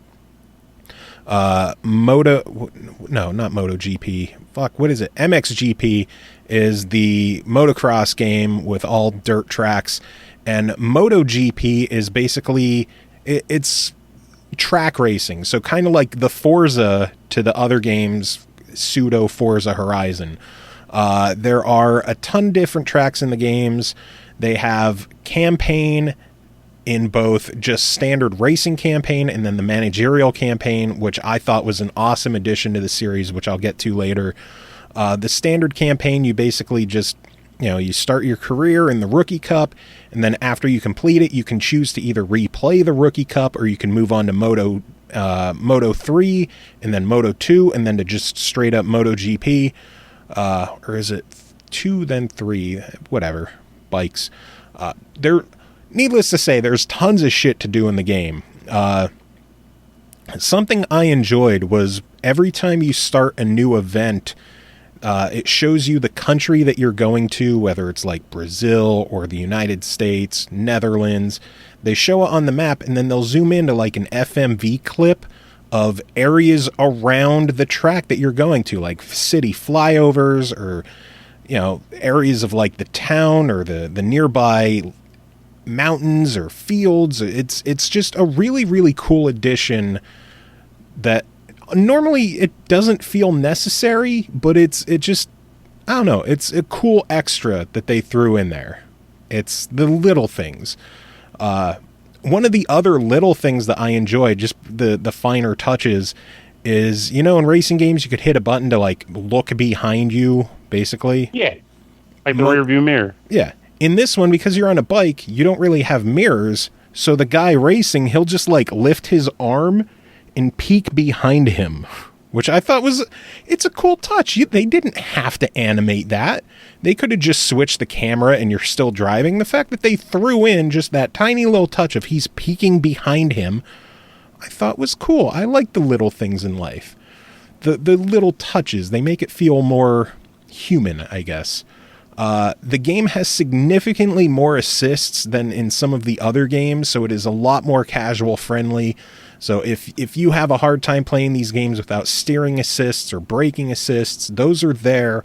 So don't be afraid of this one. This one, and definitely plenty of content there to keep you entertained, and it's easy enough to ease you in. And if you're a pro, you could turn all that stuff off and go pure sim and kick my ass online, I guess. Just wreck them faces. I think the managerial career mode is one of the coolest things in the game. I wasn't really too interested in it at first, but once I fired it up, because, you know, I want to try everything in the game has to offer. I was really hooked on it. They have all the races of a normal season, but then they also have all the office work of like you're picking people to work in your pit to give you better experience boosts after races, or you can work with different office people to either give you reputation boosts or credit boosts, or help with your finances to lower costs for your other people. You can have pit people work on upgrades for your bike, and it's not like in most games where it's like, oh, I have money, I'm just going to upgrade my brakes to this, and I'm going to upgrade my motor this. Like, you have to hire R&D people to research new equipment for your bike, and it takes time in the game. And other people you can hire can reduce that time. So there's a lot of actual management sim to the game, which I thought was really cool. And most of the time I probably wouldn't bother with that stuff in a game, but it really drug me into it, and it really had me interested in finding the best combination of the people that I hire and the events that I do, and to make whatever money I can and still get the best finishes I can. So I thought it was an awesome, awesome addition to the game, and I have poured way too much time into it. Every time I would fire up something else that I have to play for review, I'm like, one more race, and I would just go back and fire up GP17 again. That in itself... Go ahead. I'm about to say that in itself is a large testament to the review proper. If you're pretty much like, I can't play these other review games, but I want to play this review game more. I was very pleasantly surprised with the amount of content in the game. Visually, it's not the greatest looking game in the world. Some of the character models aren't the best, but the fun factor is there. And I will say now, it is satisfying when you go and you take a nice tight corner and you cut someone off and you make them wreck, and then you drive by and you flick on the rear view and your guy looks under his arm to peek back at the mayhem that he caused. Because fuck that guy. Getting on your way. They also have a fairly robust online mode to the game. I haven't dabbled with it much just because I don't really have anyone to play with, and I'm not the biggest fan of playing with randos online. They have a co-op campaign online, which I think is really cool, that you can partner up with someone, go through the races together, and you're basically your own team in the game. So I think it's really cool. $50. I hate the fact that it releases a month later in America after Europe, but it is a solid game. I think for $50, if you're looking for a good track racer, the controls are there, the content is there, I give it a buy it. So good stuff. That sounds like a solid win to me. It really was. I really, really dug it. It surprised me. In that case, maybe I'll look into it my darn self. You should, and then we'll see. We can co-op it. If you get it, we can co-op campaign. I like that. I haven't done that in a while, actually, in the game, so we'll see. Of course, as we both know, between you and myself, time is a blasted luxury. Indeed. So, Pernell, are you reviewing one game tonight or two? I'm reviewing one. I'm reviewing Moon Hunting. Moon Hunters, not hunting, developed and published by Kitfox Games. It released July 19th on Xbox One for $14.99, previously available on PS4 and Steam. You have 5 days before King Marduk and the Sun Cultists declare war on Asari's tribe. Multiple playthroughs of this short story will let you see it from different angles and uncover new sides to characters, conflicts, and narratives. Every action and choice you make contributes to your legend as a constellation in the night sky. How will you be remembered? So, Pernell, how will you be remembered? As an asshole who can't get his shit straight. But hey, I love the moon, and that's great, I guess. Basically, this game, I like the idea behind it quite a bit, actually. The premise is pretty much like how you described it. You start out, you have to choose a character based on a series of classes. And then from there, you have to choose a starting hometown. And I genuinely don't have 100% understanding of like what that really means, aside from like the occasional people you talk to and also starting locations. But once you've chosen those things, they dump you into the game and like a sort of intro level, which is like pretty much the start of the first day. And then you go to camp. And camp is pretty much a place where they give you the eyes like the end of the game's day. And it gives you a set of options that you can choose, and each option will bolster certain stats on your character. And the stat listings are pretty much trait-based. There's endurance, spirit, strength, intellect, faith, and charm. And all of those govern different, abilities like boosts, like max health or magic damage output or physical damage output. But once you've done that, you go on to the next day. And each day in the game lets you choose a different location to do battle in. And each of those locations have different, I'll say, modifiers in play. Like you might go to one that has like a Sun Clan cult, camp. Some will have a merchant.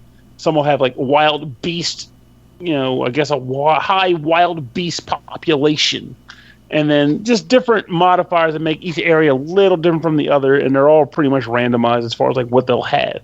But then you go there, and it's a map that will have various events strewn about it.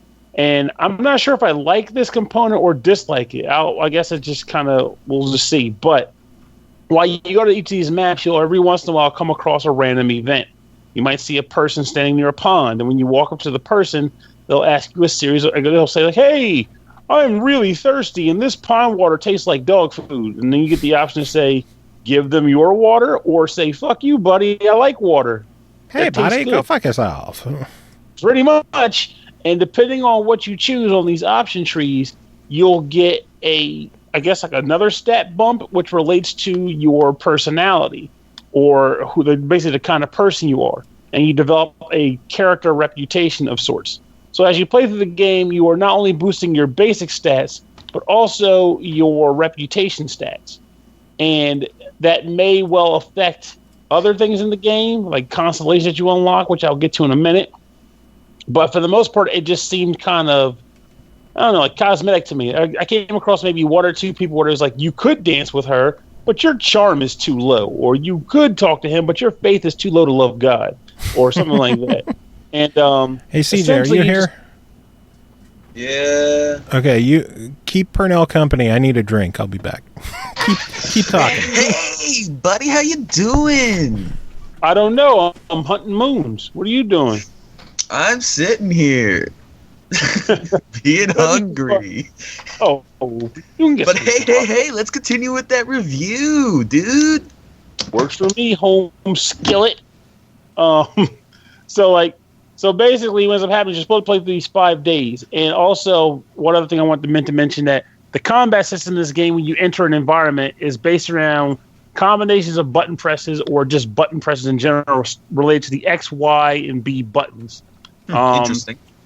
B typically refers to a dodge move, is what I've come to experience, and then X and Y are related to just different types of attacks. You can come across different merchants in the different environments, which will allow you to purchase upgrades to current abilities, or basically they're all upgrades to current abilities. I don't think you can really buy any brand new ones entirely. Actually, wait, no, you can sometimes, but you'll figure the story out eventually. The thing is, there's really not much. I mean, story is just one of those things where it's like I didn't really feel much about it. It was just more like I would see a person, he'd ask me for some water, I'd tell him no. Okay, I mean, that's not what I meant. I meant like you'd get your story straight. Like, can you buy new stuff, or is it all there and you just upgrade it? I didn't mean like. I get what you're saying now. It's late. What do I say? Get your shit together, Pernell. I don't know how to touch shit. It's nasty crap. I'm not doing it. Don't touch his computer. A good point, but it's working. It's a marvel of technological wonder. I kind of want to know, but that is true. Don't need that. But yeah, so this game, I mean, combat-wise, the combat was a lot of fun to me. I enjoyed all the fights. I mean, there was typical enemy types, like a certain batch of enemies, like certain flying bird monsters. There was the occasional, like, wildebeest, like furry critters that ran around the ground. And then every once in a while, you would just be walking, and the game would just throw you into an arena where you have to fight, like, waves of enemies, whether they're sun cultists or giant woolly bully bear people or whatever. And once you've killed enough of them, they let you out and they give you a cash bonus prize. So you don't really know when you're going to stumble across one of these things, but whenever you do, it's worth trying to win because, well, obviously you'll also die if you lose. And that's the other thing worth mentioning too. So I never got to the end of a 5-day structure. I typically pretty much died every time at some point leading up to it. Really? But when you die, but when you die, there is no continuing. The game is over. But what it does is the game will immortalize your character with the stars. So, because the idea, I guess, aside from the main sun moon on war, is the underlying premise is that during this war, multiple stories are being told. You know how is dinner done? What the hell is that bell? That was actually a wait. Cling, cling. But when you actually, die, the idea is that everyone's just telling multiple stories of these similar events. So in this country, the story might have been this guy traversed this land and saved these 5 people, and he got killed by a wildebeest. In this country, they might say the story was actually about this guy who flew to Mars and ate a space rock, whatever. The point is, every time you die, your character gets immortalized in the stars, and you'll unlock constellations based on different events you did in the game, which could alter future playthroughs. Like you might unlock an environment type like rivers. So now you'll be able to come across certain river environments that will affect the gameplay. Or you'll be able to unlock different character classes, things of that nature, different character skins. And then from that point, you have to create a new character, choose another location, and go about the adventure again. I'm not sure what will happen. If maybe there's a certain way that if you get through all 5 days, if that'll affect it at all, or maybe at a certain point, a story change will happen, which will involve maybe certain characters coming together to fight an ultimate battle, because they do say that they want to put together the true story. Basically get all the stories up and come together with the true story. So I think that's the overarching plot that's connecting all these miniature stories together. But of course, I didn't get to that point because I was sucking and getting the ass kicked. But I do like. It's okay. I used to be good at games, and then I got all ancient and shit. But this game, I like the combat. I like the fact that it has a co-op couch multiplayer if you have the friend circle for that sort of thing. And quite frankly, I want to declare it as a try at least, because while I can say there are likely better, games of this style out there, I feel like this one tries something a little different that I can genuinely appreciate, and I feel like maybe others would too, enough to actually take a chance on it. So I would recommend it as a try. I will say that if you do jump on it, though, you will not be disappointed in the combat at all. There's some cool elements to it. Like there's a character type I have now called the Songstress, which I had to unlock, and all of her moves are kind of like... Or like what? Yeah, that's what I was like, wait, did my internet cut out or did his... Well, I guess we'll never know. Pernell, did you die? I think he went to show us what happens in the game, and then he just died. Oh, well. We miss you, Pernell. He did say it was a try it. Indeed. I know I covered this one back on, I believe, the PS4 I forget who I played with. And I want to say that the Steam version may have had online as well. It's been a while, but I have no idea. I really enjoyed it back when I played it, and The game sounds really fucking cool, though. it is. I enjoy the whole roguelike aspect. That kind of surprised me when I went in because I wasn't expecting the roguelike aspect where you play the set number of days and then it encourages you to keep playing it in different ways with different people making different decisions, and it's constantly changing, and that's what I really liked about it. Is always fresh when you play it. I agree. That's part of why What I the would like. Oh my fuck god, was dude, that? Please stop. Please stop talking right now. Oh my god. What happened? What? I don't know, Pernell. What the hell happened? Well, You came back and you were like eating your microphone. I don't know what went down. Like there was a point where I was talking, but I couldn't hear either of you. So I was like, okay, something must happen. So I turned the speaker on and then off, and it was like, oh, I'm back. You guys were like, oh god, my brain here. So I don't know what to make of it. That's gonna be an interesting part to edit. Oh my god. Yeah, you started talking about something and then you just disappeared. And then out of nowhere I start talking and you're like, I totally agree. You gotta leave it in, just for the sake of what the hell. Yeah, just turn it down if you can. I'm worried how that's going to like peak the audio levels in the recording, and I'm sure me screaming right there didn't help either. No, that you were pretty quiet. You backed away from your mic enough that I think you'll be fine. Yeah, I just don't know how loud it'll be over the recording and not just Skype. So. Oh, my freaking ears is what No Time for Games has to say. I expect that kind of volume. Good lord. Not here. Oh my god. That was loud. I'm going to jot down that that's 2 hours in so I can keep track of where that was. That way, when you're listening back to it, you don't fucking die. My brains. No, I'm sure it'll just be like level, and then spike. I gotta keep it fun for you, Joe. You know how it goes. Indeed. Well, Pernell, were you going to head out then, or were you going to stick around and keep conversation since CJ's fallen asleep? I can stick around for the Fatal Fury discussion, because I know we were talking about that. Well, you didn't play it, so... Yeah, I did. I thought you said you didn't. I put some time in before I went to my show. Well, I just said that asked you only you had if one you were game to reviewing cover. one or two. But that didn't count as my review. That was your review, but I was going to kind of talk alongside you about it. Well, it's officially yours. So next game to talk about is called Dun, dun, dun. Arcade Archives NEOGEO Fatal Fury Special. Console version developed and published by Hamster Corporation. It released July 13th on Xbox One, PS4, and the Switch for $7.99. Yes, the first game to release on all three platforms simultaneously. Fatal Fury Special is a fighting game released by SNK in 1993. Fatal Fury Special is a powered-up version of Fatal Fury 2, which brings a faster game speed, introduces combo attacks for the first time in the series, and welcomes more returning characters for a total of 15. Pernell, what did you think of it?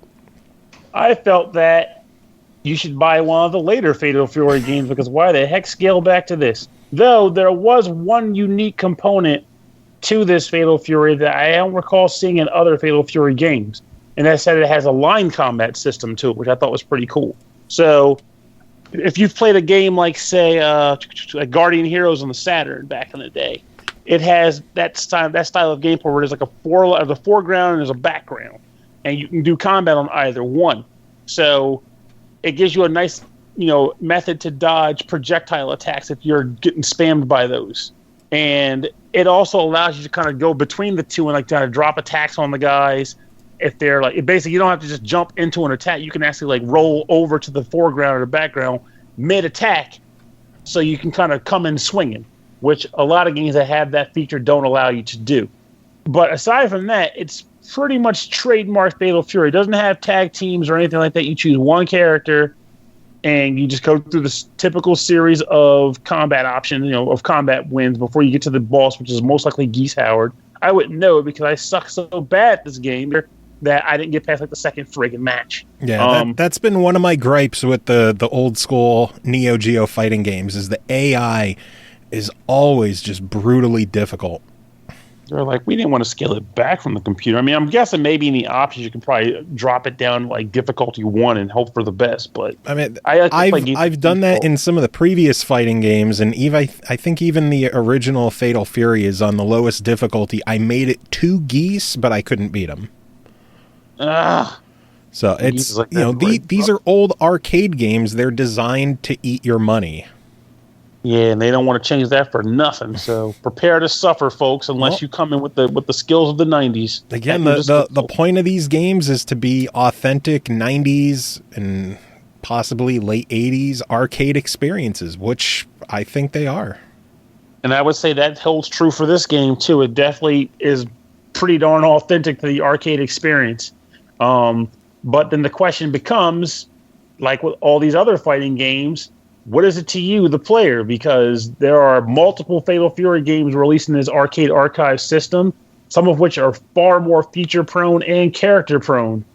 But the thing that makes this stand out as a unique product to me is just that line combat system. If you're interested in buying this game with the intent of experiencing the line battle system, which is not in the other games, then it's definitely a buy it for you. But if you really couldn't give 2 turds about it and you just want to punch guys in the face with your favorite, punch guys in the face using your favorite Fatal Fury characters, there's better options for that out there.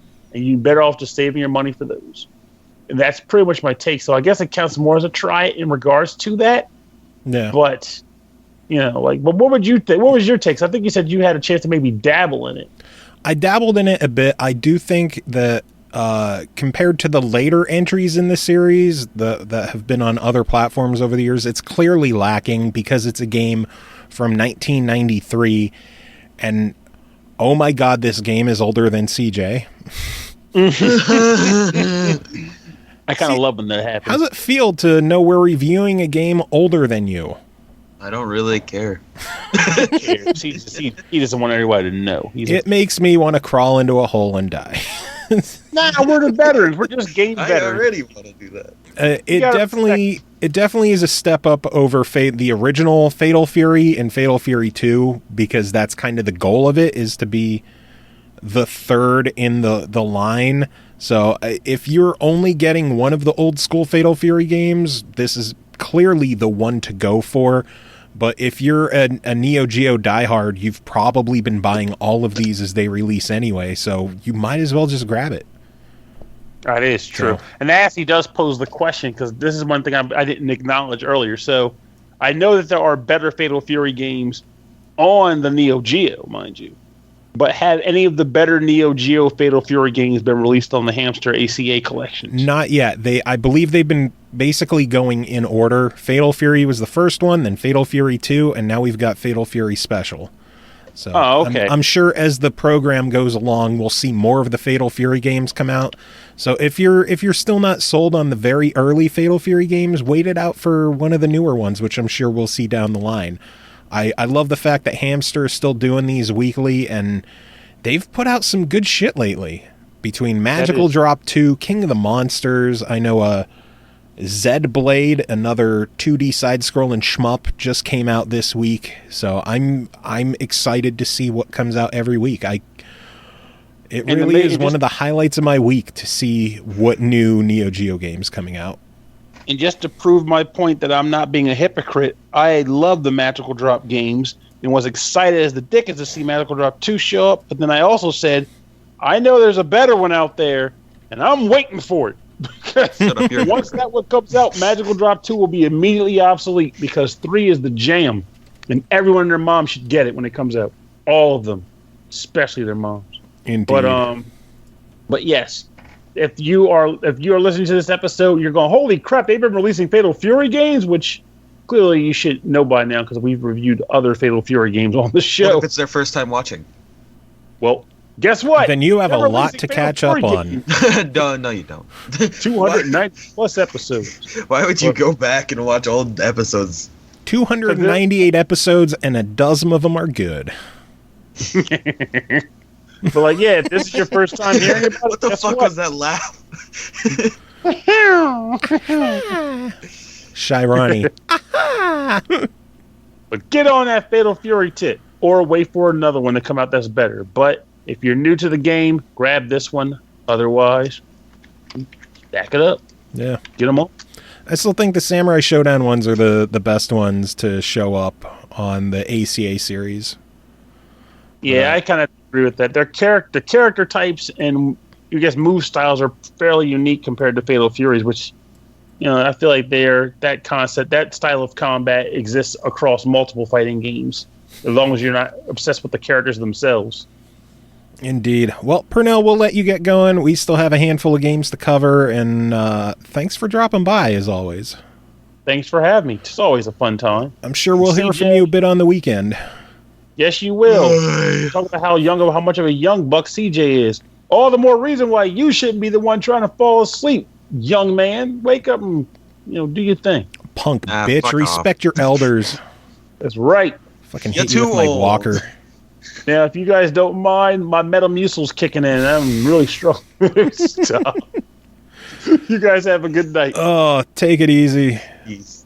And next game to talk about is called Conga Master, originally developed by Undercoders, ported to consoles by PM Studios, and published by Rising Star Games. Released July 21st on Xbox One, PS4 for $9.99, previously on Steam.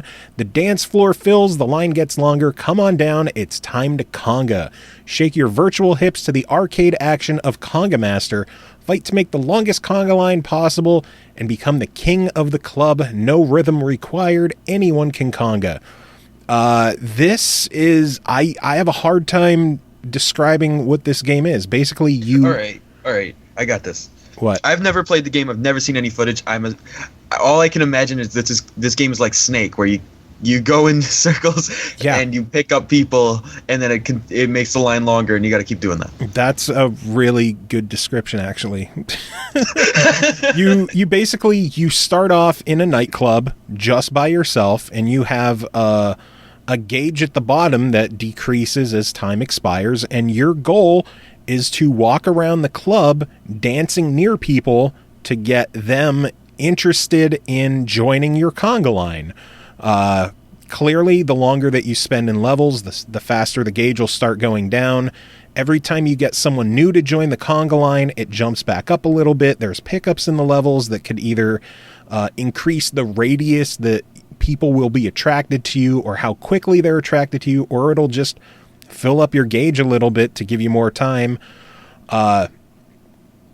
The game is just insane. The big twist is the controls, and that it's an auto walker, kind of like Snake, where you're just constantly moving, and you use the triggers to move left and right, which I thought was really cool. You're not using the analog stick, you're just using the triggers to turn your body left and right, and you just walk around the club getting people to join your conga line. You have to get a certain number of 4 different types of, I guess, attitudes that the people have, or cliques.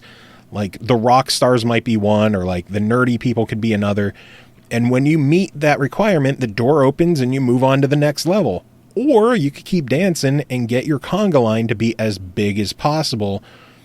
God, I'm trying to think what my highest was definitely over 100 people, which was friggin' awesome because once it gets so big, you're covering so much area that you don't need to circle around someone. Just the whole line of people behind you will get them to join your line.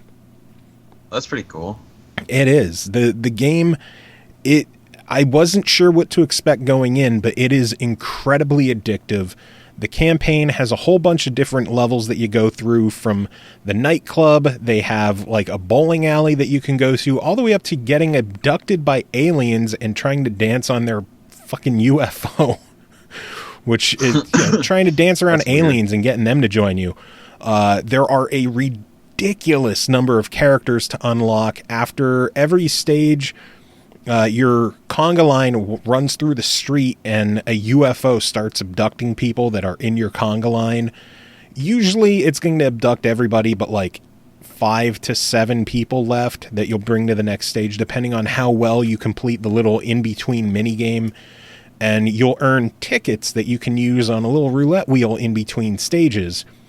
And those roulette wheel tickets, they can earn you either like a boost on your gauge for the next level, or a temporary attraction gauge, or radius bonus. You can land on a pig and get nothing, which always sucks. Or you can land on a character and unlock new characters. Most of the achievements in the game are linked to unlocking these characters, which could be a bummer because you're down to basically the mercy of a roulette wheel. But it is just so addictive to see how much further you could get each time. Finding a character that works really well for you, that has a good balance of how tight of a turning radius they have, how fast they move, how much or how quickly they attract people. It is just ridiculously fun, ridiculously addictive, and I think for $10 this is a must own. Also, to talk more about the achievements, they're not all even gamer score. Yeah, there's two weird ones? Yeah, there is. I forget what the one is. I think the 1 pointer is for getting the pig, and I think there's a 99 pointer for having 99 people in your line. Is that what it is? Nope. No. There's a 101 for having 101 people in your line. And then there's a 9 just for unlocking the Dan. That might be the pig, or it might be, I don't know. I didn't get that one. I know I got the 101. I know you did. That's the only reason I noticed it, is because I was looking at your achievements and I noticed it said 566 instead of a normal number. I was like, oh, geez. I think I could get a lot higher in the game. It just comes down to those fucking roulette spins. Yeah, Luck I could definitely see that taking a while if you're really unlucky. Especially because after a stage, like the most number of tickets I've earned after a stage is 3. And if I've already had it where I've landed on a pig 3 times in a row, which sucks. Wow. Yeah. But what are you going to do? Anyway, next game to talk about is called Circuit Breakers, developed by Triverske, I think, published by Excalibur Games. It released July 25th next week on Xbox One and PS4 for $9.99. Far in the future, advances in artificial intelligence have created the first truly sapient AI. FIRST, short for First Intelligent Robotic System Model 2 System, I guess. Fearing for its safety in a galaxy of savage humans, FIRST escaped to the depths of space. On a distant planet, it finally landed, building an army for their inevitable return. We had our friend Greg Middleton cover this one, and he emailed in his review, so let's read that one. He says, go back to the 1980s, shoot, explode, and explore in this frenzied top-down arcade blaster with a modern twist. Become an expert lone operative or play in co-op with friends to rid the universe of a ruthless intergalactic robot army. Circuit Breakers is a fast-paced, twin-stick, top-down shoot-'em-up that revolves around collecting energy crystals that power your guns and deplete on firing your weapon. Once the meter has been filled, you effectively level up and your weapon becomes more powerful. Killing robots causes them to explode violently, leaving you to collect the shards. I'm a big fan of top-down shooters and bullet hell games, and this game's idea is simple. Pick one of the 5 starting characters, each with their own unique weapon: machine gun, shotgun, missile launcher, laser, and chain gun. Murder everything in the room and move on to the next. Rinse and repeat, with the occasional boss thrown into the mix. The great thing about Circuit Breakers is the replayability. So easy to just have one more go, and I was shocked to see the amount of time I had put into it, especially considering that this game is challenging. I was playing this solo, but did notice the game supports up to 4 players local co-op on PS4, and would imagine the game is much more enjoyable with friends. What I did find interesting was the Xbox version of Circuit Breakers will allow for up to 6-player local action, which makes sense because the Xbox One supports multiple, or actually it supports up to 8 controllers, doesn't it? Yep. So there you go. PlayStation doesn't. Suck it. Jeez. Arcade mode is where I spent most of my time trying to figure out or trying out different characters to see which gun I preferred to use. These levels are selected at random from a massive collection of environments, so it always felt fresh. The graphics are of a retro 16-bit shooter style, and I had no issues with the design. However, I feel that the sound could have done with improvements. There's no voice acting, and the gun effects were just okay, but that repetitive rock soundtrack was really starting to become annoying after a while. There's also a score attack mode that puts the player in various scenarios and challenges them to complete the levels as quickly as possible. I didn't stay in this mode for long, as the arcade mode was really the heart of this addictive game. What I really liked was the challenge board, where you could see what objectives you needed to unlock. I got the easy ones for like die 10 times, shoot 5,000 bullets, but defeat 20 bosses, that's going to take some time. Overall, Circuit Breakers is an incredibly fun game with high replayability. You have to carefully manage your firepower, which makes this shooter far more strategic than most. It is a good game to play in short bursts with very fast-paced action that keeps you coming back for more. Definitely one hard to stop playing once you've started. Going to give it a buy it if you're a lover of tough retro top-down shooters. If you're not, then I would recommend you at least try it. You never know, you might get hooked. So thank you to Greg for that, and congrats again for winning a copy of The 10th Line. You really seem like you need a break from talking. You stumbled a lot. I do, because the next game to talk about is called Dead Purge Outbreak, developed and published by Microlith Games, released July 14th on Steam for $14.99, previously available on the Windows 10 store. You're one of the few who have survived the outbreak of an epidemic disease that infected most of the world's population, and now you must fight for the survival of humanity. Purge never-ending waves of vicious zombie hordes, scavenge for supplies, research new skills, and improve your equipment. Use sniper rifles with high-velocity ammo, accurate assault rifles, rapid-fire submachine guns, shotguns with huge bullet spread, or melee weapons designed for close-quarter combat to kill the undead. CJ, fucking say something. Oh, it's my turn. Okay. I need water. Okay, this is going to be a little difficult, and I apologize, but this isn't going to be the nicest thing I've ever said. So let's start off with the one good thing about this game. It looks nice. It's graphically good. Like, it is a nice game to look at, and if I could just take screenshots and look at those, I think I'd have more fun than playing the game. Oh, no. Well, let's start off by saying the first thing I do in a PC game is I go to the menu, the options, and I'm like, okay, can I change these controls? I cannot. Cool. So now I'm already having less fun because I have to stick to WASD, which, you know, is so great for a left-handed gamer. Yeah. Then I decide, you know, whatever. I've enjoyed a few other games that are like that. Like there's Maze and that other one that I can't remember. But those games were really good, and I gave them buy-its anyway. This one, there's more problems beyond this.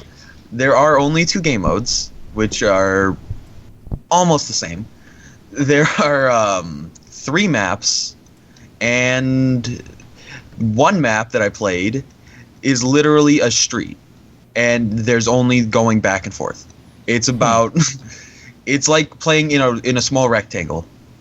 And the whole point of the game is to just go wave through wave, basically training zombies the entire time, which if you don't know what training means, that means like, for the people out there that have never played Call of Duty Zombies, that means just getting them all behind you and then shooting them. And, you know, I'm used to doing that in Call of Duty. I don't have an issue with it that much. It's like, there's not a lot to it, but it is still a zombie shooter. So that's where it gets even worse, though, is when it's time to actually shoot them, because your character just fucking switches weapons all the time on his own. It's like within the game itself, the scroll wheel is broken, and he'll just switch to the melee weapon constantly. And I just don't know what's going on with that. It's like, this isn't fun. How am I supposed to have fun when I'm shooting a zombie, and then all of a sudden I pull out a knife? It's like, yeah. What am I supposed to do with this? I tried using melee weapon to see if maybe, you know, because for some reason it doesn't switch from the melee weapon to the guns. It won't do it that way. I tried using it, and it doesn't work at all. Like, you slice at them, but if you hit them, it doesn't actually cause their attacks to slow down at all, so you're just going to get hit while trying to use a melee weapon. It's pointless. And there's plenty of bullets because they're constantly dropping bullets. So you're not going to run out of ammo at any point. It's just, it's hard to say that anything positive about it. Like, I went into this really wanting it. Yeah, you were excited about this one when I offered it to you. I offered, I think, 2 or 3 games to you, and you're like, no to the other 2, but fuck yeah to Dead Purge. Yeah, I was like, obviously yes to Dead Purge, because the game looked really good obviously from the Steam store. I mean, they're going to try to make it look as good as possible, but even the overall review score for this game is mostly negative on Steam. Like, it's not only me that feels this way. This game it feels like it should be in early access, but it's a full release. And I just don't understand what the point is. Like, if I would be so much nicer to this game if they had just released it in early access. Because then I could be like, okay, I can forgive these bugs. They're just bugs. Like, switching the guns, they're just bugs. They could add more maps. They could change up the game mode a little bit more. But they don't. They release it as a full game. And it's mind-boggling, really. Now, do you think they could pull a home front with this and patch it and work on making it a better game, at least? They would. I mean, it's been done before. I mean, look at Orion, I think, Prelude, which was originally a very negative game on Steam, and they updated the hell out of it and gave it basically a whole new rework. But that's going to take a lot of time, and I don't know if these developers are willing to put in that time for that or not. I don't know. Looking on Steam, it looks like their only game there. I don't know if they're a new studio or an upstart, or I'm not sure. I have no idea. It's just it's a shame. It could have been better, but it was held down by quite a few issues. Well, let's hope that they listen to feedback, they work on making it a better game, because at least it looks like a solid, visually it looks solid. Oh, it is a great looking game. Like, I mean, the sun could use a little bit less fucking blinding you when you're looking at it, but other than that, I mean, like, the actual colorization is amazing. I really love it. Even the sound effects aren't bad. It's just the gameplay that's really bogging this game down. And when it's the gameplay, which is the most important part of the game, it's just not going to be any fun at all. No. Well, I hate to ask this, but for $14.99, what is your verdict? It's obviously a deny it at this price. Bummer to hear, but hopefully they'll hear this and they'll work on making it a better game. That's all we could hope for. That's true. Anyway, next game to talk about is called Knocked: True Tales of Robin Hood, developed by Andrew Schneider, released July 8th on iOS for $5.99. You are Robin of Locksley. Hounded from your home by the Sheriff of Nottingham, take control of your fate in this lushly illustrated role-playing game. Rob from the rich, rally the people, build a settlement, and battle the Sheriff of Nottingham for control of Sherwood Forest. As much as it sounds like it's some kind of sim town builder RPG game, this is very much a choose-your-own-adventure novel in digital iOS form, which I think gives it a lot more freedom and a lot more options instead of being limited to select amounts of paper and text and having to flip through pages. As it starts off, you start off in a house and you're trying to escape, and you have your initial choices. Are you going to sneak out of the house to avoid being caught? Are you going to fight the guards, or are you going to jump out a window? And then from there, if you're going to sneak out in a costume, are you going to wear a maid's outfit, or are you going to dress up like a butler or something? And from there, all comes down to the choices you make. I clearly can't get into all the different options you can make, because the game has one save file, and once you make a decision, there is no going back unless you restart the game completely, which I didn't want to do. I just wanted to go on my story. Once you exit, you have to try rallying people to follow you to get your band of merry men. You have to eventually find somewhere that you're going to reside, whether it's a tree house in Sherwood Forest, or it's a castle, or it's a dragon's cave. You're going to have different areas of the settlement that you can go to. Each one is going to have different quests that you can do. And again, everything is done through text. There's no mini games. There's no the only kind of change up in there is sometimes that you can enter like a number or a name. But aside from that, it's all going to be reading, making a choice, and moving on. That said, the writing is fantastic. The story was incredibly engrossing. I spent 4.5 hours at the hospital with my wife this week, and I spent nearly the entire time just reading this game. I can't even say This seems playing. more like a book. It, like I said, it's a choose-your-own-adventure novel, but in digital form. That's pretty awesome. It's really awesome. I think a lot of people might see a $6 price tag and be like, oh, that's expensive for a mobile game. This is a book. It is very much a book, a choose-your-own-adventure book, and it's a fantastically written book. I'm very excited to go back once I complete it and start over just to see what different choices I can make and how it can affect things. The developer did tell me that it is very, very, very hard to actually die in the game, although it is possible. But every action that you do will matter.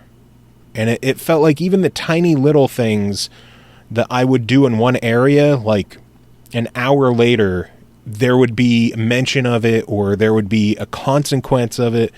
It was very well done.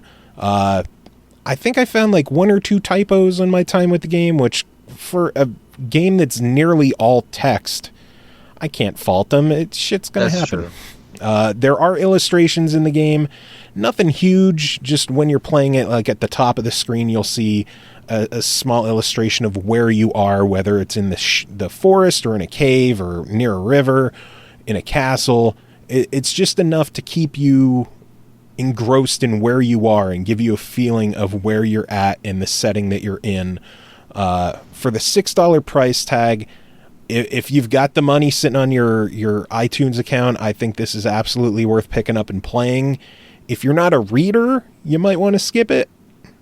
But, you know, if you know how to read and you enjoy reading, and if you're like me and you grew up on choose your own adventure novels like the Lone Wolf book series, it's awesome. I loved it. I had a lot of fun with it, and I can't wait to go back and play it some more. And we should be having an interview with Andrew either over this weekend or possibly the next weekend. It depends on time constraints with our upcoming episodes. It's been a really, really hectic couple of weeks for the show, so fingers crossed. It will happen. It will be on soon, so keep an eye out for that, and we'll be talking with Andrew.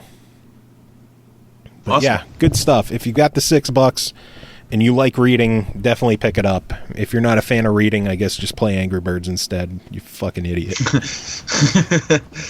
Final game to talk about tonight is called Hunting Simulator, developed by NeoPika, published by Big Ben Interactive and Maximum Games. I don't know if it's a region thing. The retail versions are labeled with Maximum Games and Big Ben. The digital only mentions Big Ben, so I'm not sure what the partnership is there.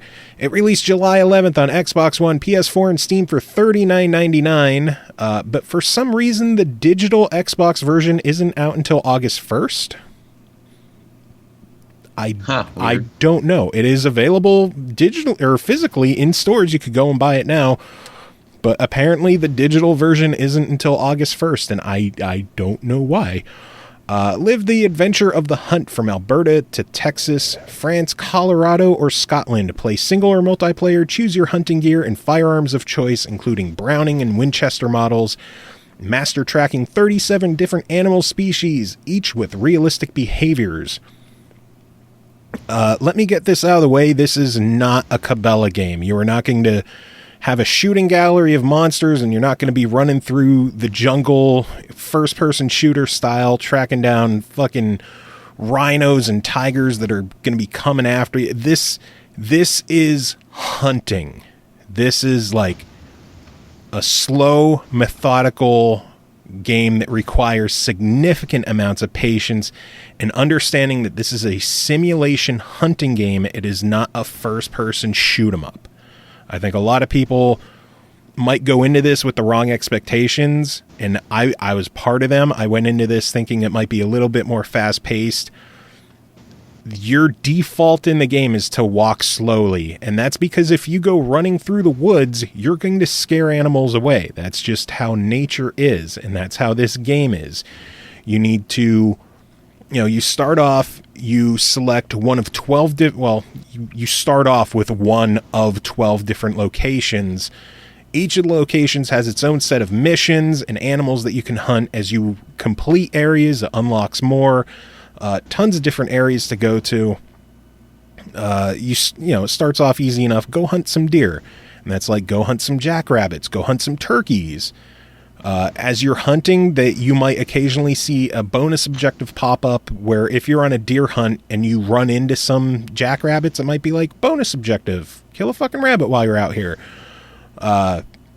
Once you finally get into the game, you're going to have to track the animal. You'll see little icons on the field that you can go up to, and it'll tell you what animal the tracks are for, the direction that they're going in, and how fresh the tracks are, whether it's like 4 hours, 3 hours, 2 hours.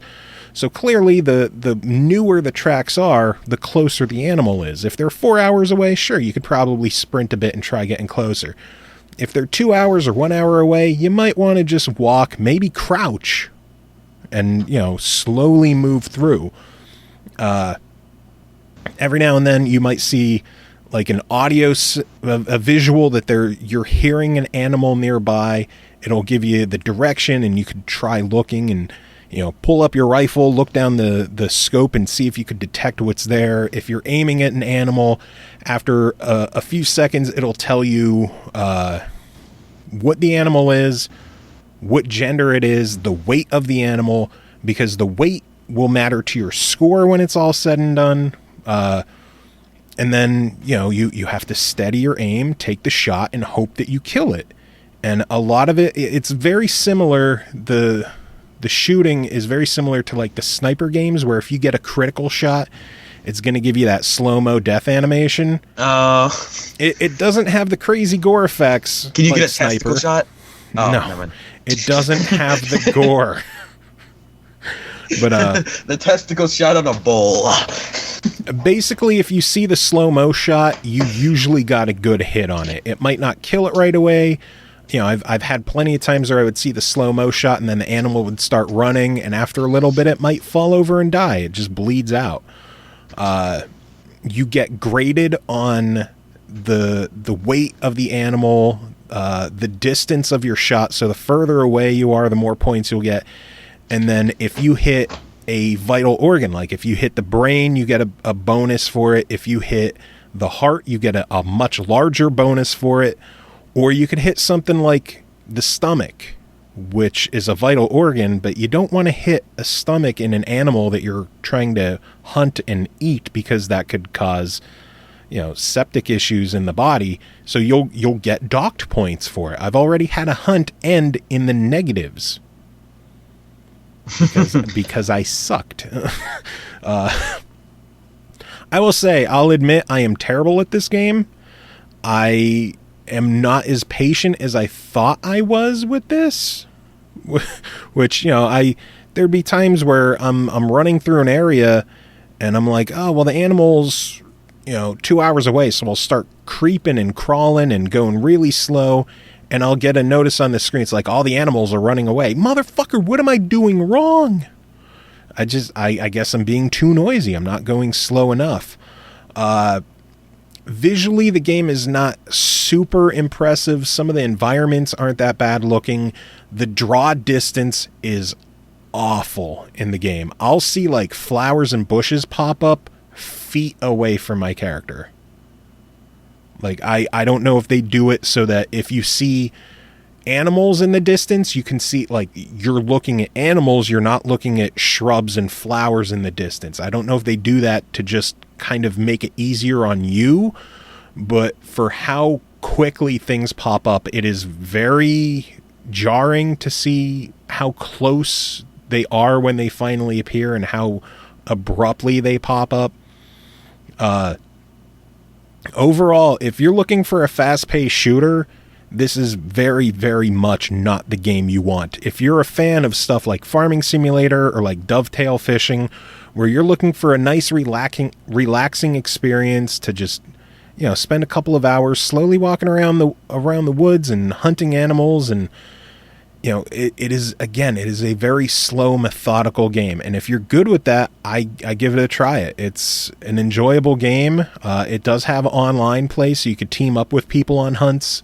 So I'm sure they could completely... Oh, that means there's going to be a lot of stupid people that are going to join and be like, I'm bro, shoot everything. Bro, let's fucking go shoot some things, bro. But yeah, it is very much a niche game for a small audience. But if you're looking for the game, it's worth checking out. But I honestly think for the general audience, it's not going to do much for you. So try it, see if it's up your alley.